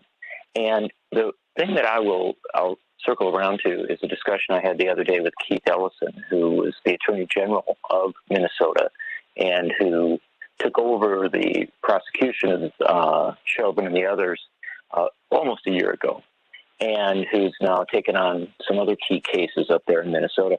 And what Keith Ellison said, which is so vital, and perhaps the most important thing, one of the more important things that we can take away from this, is that we have begun a process. And this process is going to go for a very long time. It's not going to finish tomorrow or the next day. It's not going to be finished by a visit to the White House, although that is incredibly vital. It's not even going to be finished by one piece of legislation. We've got 400 years of oppression to undo. And what we need to kind of keep our eye on is this notion that it's doable. It can be done, but it won't happen as quickly as we would like. So we'll be back together a year from now and a year on from then. And if we understand it in that way, then I think we also will understand that rapid progress can be made. And that ought to be the demand. Even though it is a process, even though it will take time, that doesn't mean that people should be particularly patient or that people should, sit back and wait. No. It will take demands every single day. But we now know that those demands can have a profound impact. Mark Fancher, do you think that we know that this is the long game that we're playing? Oh no, I think many of us are absolutely clueless because there's so many who are really still convinced that it is possible to reform America. You can make some changes. You can make things a little bit better. But in terms of what people of African descent want and need in terms of genuine liberation, the opportunity and the ability to exercise their human right of self-determination, those things are impossible given the way that the United States is structured, given the way the law has developed over the course of time, given the limitations that have been placed on the ability of an oppressed minority to fully exercise its right of self-determination, because those with the authority and the power to shape America historically have made it their specific objective to ensure that oppressed minorities do not take away their power. So that's an impossibility, and we need to think outside of the U.S. box in order to achieve what we're looking to achieve. That does not mean that we don't continue to struggle for reforms within the system, because there are certain things that can be made better. There are conditions that can be changed with respect to policing and other things. But these are methods of just trying to survive America. This is not our long-term objective. We cannot remake it. And I think that in the other thing that's present and that we really have to come to terms with is that beyond the structural impossibility is the cultural challenge that exists with respect to the impact of white supremacy on the consciousness, the thinking, the mentality, and the culture of many in white America. And that's something we have no control over. Only white America can change that. And to give you an example of just how serious it is, Taylor, Michigan, which is a small downriver city in Michigan, down the river from Detroit, has a police department that's overwhelmingly white, racist, and brutal. And in the aftermath of the Chauvin verdict, one of the auxiliary officers tweeted the following message, and I'm trying to quote it as best I can. I don't have it in front of me. But essentially he said, F George Floyd. This verdict is BS. It's time to appeal. That's the thinking of so many police officers right now. How do you force them not to think like that? And how do you force them not to, notwithstanding rules and policies that may be imposed on them, to not act on their innermost feelings, their innermost convictions about the need to brutalize and kill Black people? And so we, when we're talking about our long-term objectives, really need to wake up. It has been satisfying to so many people over the generations to exist in a state of self-delusion about what America is and what possibilities it offers. It offers us none, and we really need to think beyond it. David Maciosha, what are your thoughts? Well, I mean, if that's the case, that the U.S. offers us no possibilities, then, why don't we just all go home? I mean, then there's no point to anything. We should give the territory back to the indigenous peoples. Well, that's true in theory. This is a country founded upon genocide, theft, and forced exclusion, the Indian Removal Act, slavery. But we all still have to live here right now. And we have to be honest about our history, but we also have to maintain some motivation and sense of purpose for trying to create a better country and create a better world. And we have seen in the past 50 years, in the past 100 years, even in the past 20 years, tremendous change on all of the fronts that you identify, politically, culturally, economically. So to say that there are no possibilities for change, that there are no opportunities for change, not only undersells and discounts the people, not me, but the people who worked and fought so hard to make the changes that have already occurred happen. And it also undermines those who are currently working to make those changes happen. We need more leadership, we need more organization, we need more focus. One of the things that Reverend Jackson said last night during our conversation with the Smithsonian that I thought was brilliant and profound in its simplicity was that civil rights leadership and activism can't be only defensive, so merely reacting to video or to story of police brutality. It has to also be offensive, identify issues such as health care, such as opportunities for labor organization and workers' rights and voting rights, where people can rally and organize around to activate an actual democracy. But to say that there's no opportunity really risks the danger of undermining people's will in a moment that the will to move and act and fight for political change is absolutely essential. Santita, can I respond very briefly? Of course. Yes, I want to be clear. Yes. I want to be clear on this point. Mark to respond, and then I'll come to you, Dwight. I want to be very clear on this point. I'm not advocating hopelessness in terms of people's struggles. I'm talking about being clear about what we're struggling for and what the possibilities are. We need to have moral purity, and we cannot go on trying to build a society on stolen territory and in the face of a history of genocide. We cannot do that. It is morally impure. And it does not mean necessarily that people have to pick up and relocate. They might.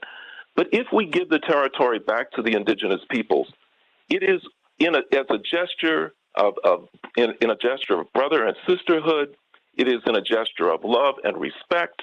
And we come to them and we say, this territory was stolen. We're returning it to you. How do you want us to live on this territory, if at all?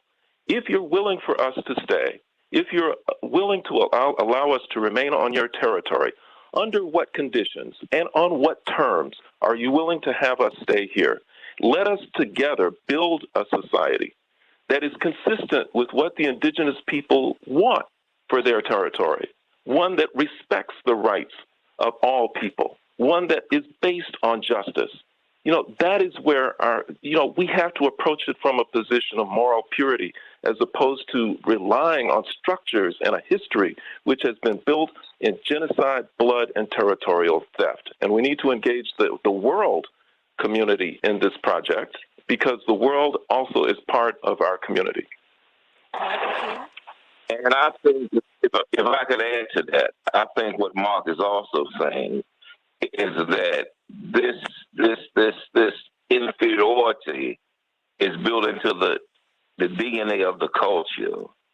Since the TV show been on 40 years called Good Times, the song says, keeping our head above water, making a way if we can. Temporary layoff, good times. Easy credit rip-offs, good times. Shucking and surviving, good times. Ain't we lucky we got them, good times. Well, everything in that lifestyle is traumatic and debilitating and self-effacing, and yet we've defined, somebody to define that for us as good times. And so inherent in the culture, and this is the longest running television series that we've had, we are dealing with a whole cultural dynamic, philosophical dynamic, fundamental dynamic, that everything about it says that we are inferior and are destined to have to struggle, and that white people have the right to everything good and pure, and anything that we get from that is grace. It is in the DNA of the culture, and the 3/5 of a human being is the premise that the culture is built on, and unless you overcome that, it is a never-ending cycle of trauma, which is the merry-go-round that we're on. Well, sure, all of it has to be acknowledged, even as we go forward. And I think, not to speak for you, Mark, but we can't really go forward until we acknowledge all of these sins that have shaped the culture. But it's a both and, I think. Let me go to Pete from New Lenox. Pete, what's on your mind? Hi, good morning, Santita. How are you doing so far? Good hearing your voice. What's on your mind? Well, real quick, listening to your show, enjoying your show as usual. Your guests always come on, Santita, and throw out numbers, stuff like that. Now, and let me give you my perspective, which is things are changing, and things are changing for the better. As a consumer, when I go into BMO Harris, when I go to a gas station, when I go to a library, I went to Shell this morning. Take a look at the advertising, and I'm not pulling the wool over you or your guests' eyes or your listeners' eyes. Every time you turn on a Peloton commercial, every time an African American is present and pursue and in a good situation, the image, the impression that people are trying to instill on Black America is very, very favorable.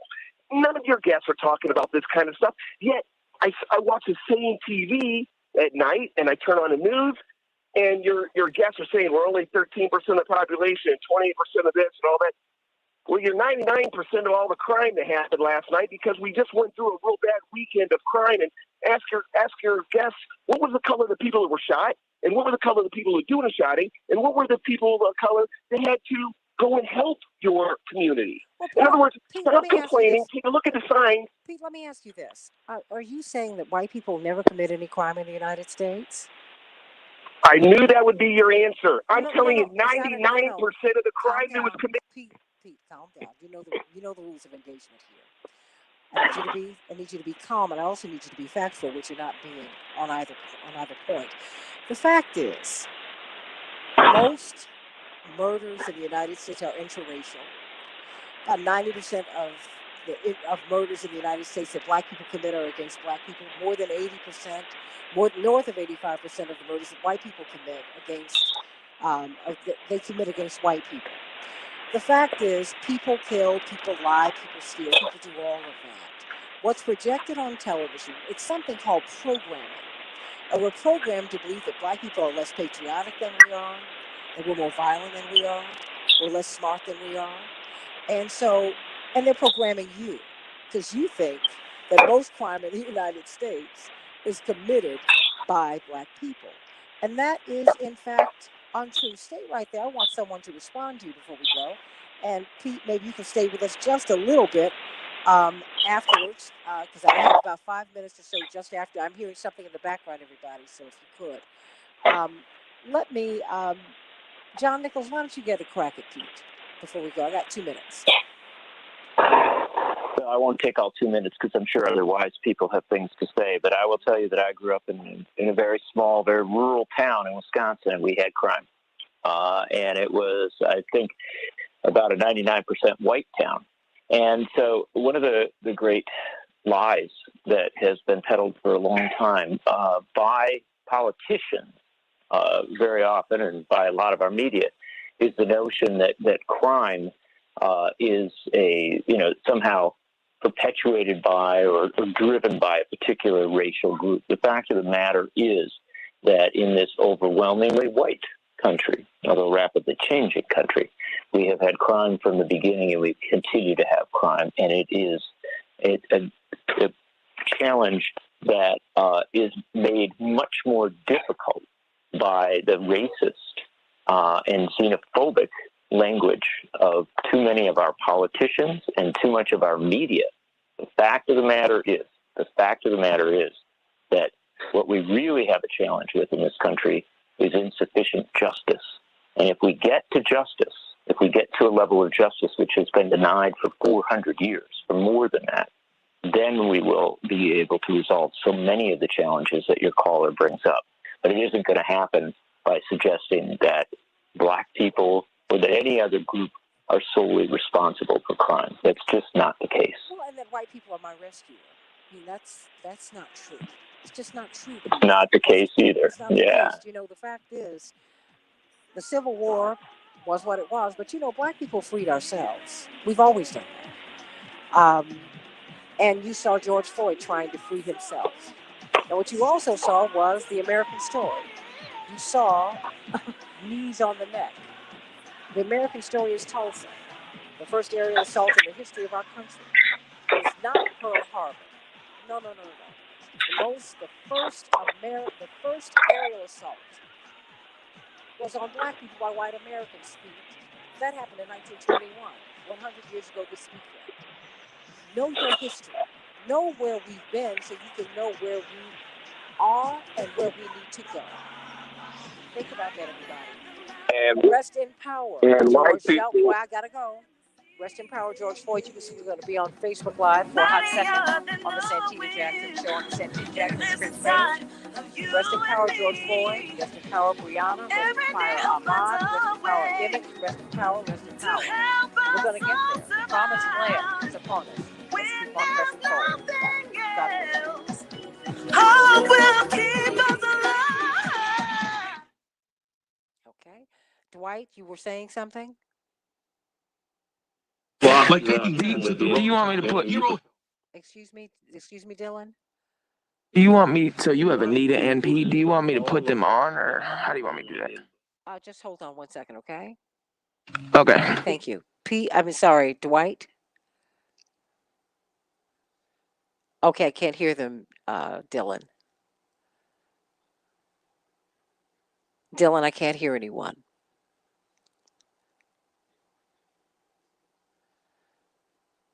Dylan? Well, everyone, I hope that you all will take the time to think about some of the things that you heard today.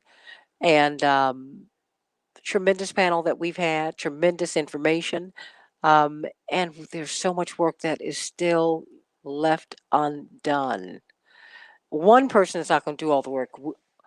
A whole lot of one persons, all of us together have to come together and get this work done and really create a more perfect union. We can do that. Oh, Dylan, is anyone, I can't hear anybody. Dylan. Okay, let me try and call him. Everybody stay right there for a hot second. Okay. All right. Hello? Dylan, I can't hear anybody. Oh, you can't hear anybody? Okay. Nobody. I've been speaking to you. Sure. Thanks a lot. Okay. Okay, Dwight. Wow, everybody, I can hear something. Wait a minute. Hello. No, hold on, Dwight. I can hear something in the background. Everybody, when you move papers or when you move around, we can hear it's amplified because these mobile phones don't separate your voice from what's happening in the background. So if you could, please be in a quiet place and please don't move any papers or anything because that's what we're hearing. Dwight, you were saying? I was saying that white people suck all the oxygen out the room and then blame you for suffocating. They take all of the resources, they rob, steal, and plunder, leave you with almost absolute nothing, and then blame you when you try to survive. And it's just so disingenuous to me. Well, let me bring Pete back on. Pete, what's on your mind? You've heard everyone respond to you. Not everyone, but some people. Is Pete still there? David Masiotra, are you still there? No, you have McKee, Fincher, Moss, and Nichols, and Anita from North Carolina. Okay, well, you know what? One day, I'm going to have Mark, you, and David Masiotra back on so that you all can have this engagement. Hold on a minute. Because I think it's very important for us to have this discussion. I think, and it needs to be thrashed out. You can't do it in sound bites. Who is coming up next? Okay, everybody, I'm hearing a lot in the background.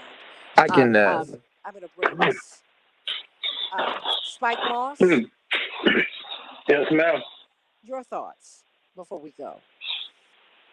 Well, I mean, two of your speakers brought I think it's fantastic. And I know it's hard for them to swallow, but I just wish people would remember you've had this opportunity to change since 1619. You haven't. There is no proof that it will go in time. There's no proof that they will allow us to stand up because they want a civil war. They showed you that when they attacked their own government, their own capital, and threatened their lives.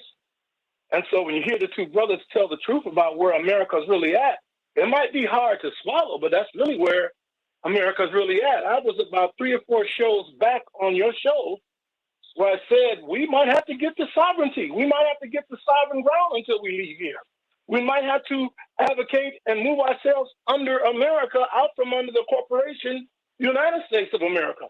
It might take that kind of courage for us to survive America. When I'm listening to the conversation, we've been traumatized from the first boat before it even landed. We've been traumatized consistently in every way America can traumatize us. And it is part of our DNA. We've been traumatized so long. Yes, we're angry. And yes, you're flooding our community with drugs and guns in the middle of our misery that is pushed on us. But the thing that's kind of insulting that some of your people need to understand that call in is the perpetrator can't tell the victim what he feels and what he should not feel and how he goes forward. And it's just a feel-good moment over millions of people who are oppressed every single day that they live here. That's not your place to tell us it's somehow our fault or somehow it's going to get better. No, it's our place to understand our conditions and do what the two of you speakers do, really face our reality in this country. If the country had any kind of decency, any kind of fairness, any kind of justice, this madness would have not lasted that long. The one thing your father can't deny, and I can't either, they constantly told us from the 60s, we want to change, it just takes time. Well, how much more time do you need in 1619? And we got to come to grips with that reality that America don't want to change. America is the last of the empire. After Rome imploded, America will soon implode because it's not going to change its wicked ways. It's not going to move no closer to God. As we do your radio show, and I want you to research this when you get a chance. America is probably engaged in about 17 to 18 wars that don't even make the nightly news and lying about all of them are threatening our freedom and ain't none of them over here bothering us. That's just pure hatred. And then you're bombing those people all through the night. They can't sleep. You're killing men, women, and children. You're glad of it. And Trump just pulled the biggest coup he could pull. He gave some territory over there in Israel to the Israelis. He knew this would happen, but the reason he did it, he represents them Nazis. actually, he let them do it to themselves. He knew what was going to happen when he gave them that territory. He wanted it to happen. I didn't do it. They're over there fighting each other. No, he set it up knowing it would happen. So when you live in a country like this, that has went all over the world bombing people who can't bomb back, fighting people who can't fight back, trying to steal what they got through force. And then you say to us, well, things are better. I put your face on TV. That one face don't represent the million of us that's going to be beat or die that day or go to jail for nothing that day or be in an unfair jury that day or be denied a loan for a home that day. There's nothing that we can escape as a people. You got two people on this show that actually are putting their hand on America itself, and they said nothing that was not true. And it's going to be hard for them to swallow how they really are because they still want to see themselves in a good light. And I don't know how that's done. I don't know how that's done. I said to the preachers this past week, I said, listen, God has put a pandemic on the world and millions are dying. But over here in America, we don't have tornadoes no more. We have groups of tornadoes. We don't have hurricanes no more. We have groups of hurricanes. We don't even have forest fires. We have groups of forest fires. So God is trying to talk to this sick nation, and they still don't pick up on it. Yes, you've given our children guns and dope, but you also gave them the hate they got in their heart through your movies and your TVs and your comic books and your madness and your expression and hate towards them has allowed them to be exactly where they are. But I thank God for the two people you had on this show because you still got to tell the truth about the possibility of us surviving America. There's nothing that says we can survive America. There's nothing that says we can make it here. And for one of your people on the panel to actually say the truth, this is stolen land. We are stolen people, and they got the nerve to tell us to go home. But you know this what? is stolen land. Spike, I think that is, we all understand that. But I also subscribe to, to the hope that things will get better. Things have gotten better. It just, the problems are so deep. They're so deep. They're big. And so large. And so large. No, they are, but it takes, and it's a baton race. And guess what? I'm saying it is a relay. Guess what? We already ran the race. No. We already ran the relay. And now, we're not. It's not over. And that's what we have to understand. It does not end. The price of liberty. The price of liberty is eternal vigilance, not temporary, not right now. It's eternal vigilance. The Bible is as true today as it was thousands of years ago when it was inspired and written. It does not and they stop. want us to wait another 1,000 years and let us go. We're still debating Jesus. And I'm just saying to you, what we have to do is press toward the mark. Dr. King, 39, died with the heart of a man more than 65 years of age.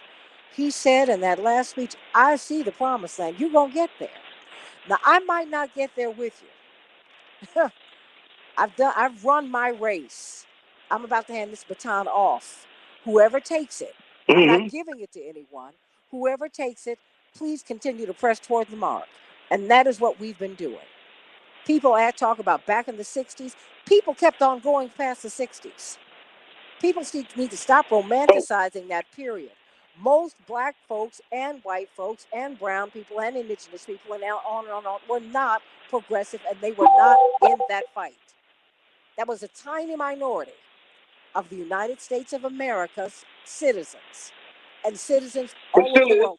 It was and that's the way it is. That's the way it is with change. If Jesus had a majority, he never would have been killed. Yeah, but he also said, I'm bringing my people into a burning house. That's what he said. He was realistic about what he was looking at. He said all of those things. He said all of those things. Yeah, he did. He said all of those the house is. That's right. And so the point that Mark is making, if the house is burning, then you ain't gonna save the house. You have to build another one. But the other part of that, and the other part of what Dr. King said there, the other part of what he said there was, we have a choice whether we're going to stay in the house and burn up, or be outside and be the fireman who put the fire out. And of course, you have to rebuild when the house has been burned down. All of that. Because the house is built upon lies and all of Western civilization is. But I'm not willing to throw the baby out with the bathwater. I want us to face the truth. I want us to face these truths, and then we should move forward from here. Because many of us don't have the right idea. Because you have black You know they done threw the baby out with the bathwater, right? I think what we're going to have to do is continue to have these conversations and work it out. We're going to have to continue to have the conversations and work it out. Because what black people are living through, what indigenous people are enduring, what poor white people are enduring is unacceptable. It's not going to work. We know this. A lot of people don't know it. Pete doesn't. Pete enjoys the show, and then he always calls in and he tells me what black folks ain't. Part of the healing is helping black folks to understand what they are, because too many of us believe what we ain't. That's why they're killing each other up in Minneapolis and Chicago and every place else.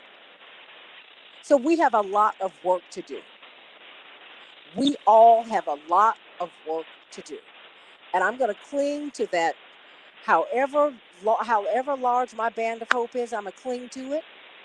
I'm clear that we are in a burning house. Got it? Am I going to try and put the fire out? Yes. Am I going to face the truth that we're on stolen land? Yes. Was I shocked last year when the Supreme Court gave almost half of Oklahoma back to the Native American people? Yes. Do they still have a fight on their hands? Yes. Progress is slow but sure, but we're the ones who have to make it happen. We're the ones. We are the ones. So I'm going to give everyone a closing thought. Then I have got to go because I got a Zoom call. So I don't know who is still here. Dwight, your thoughts? My thoughts are that Dwight? it's not our baby. Yeah, can you hear me? No, you've been going in and out. I'm going to defer to Mark. Mark, are you still You there? can't hear me. I'm going to defer to Mark. No, I can, honey, but I can't defer to Mark if you don't know he's there. I don't even know if he is. So you go on. I just need you to get into a good place so I can hear you. You're there now. Go.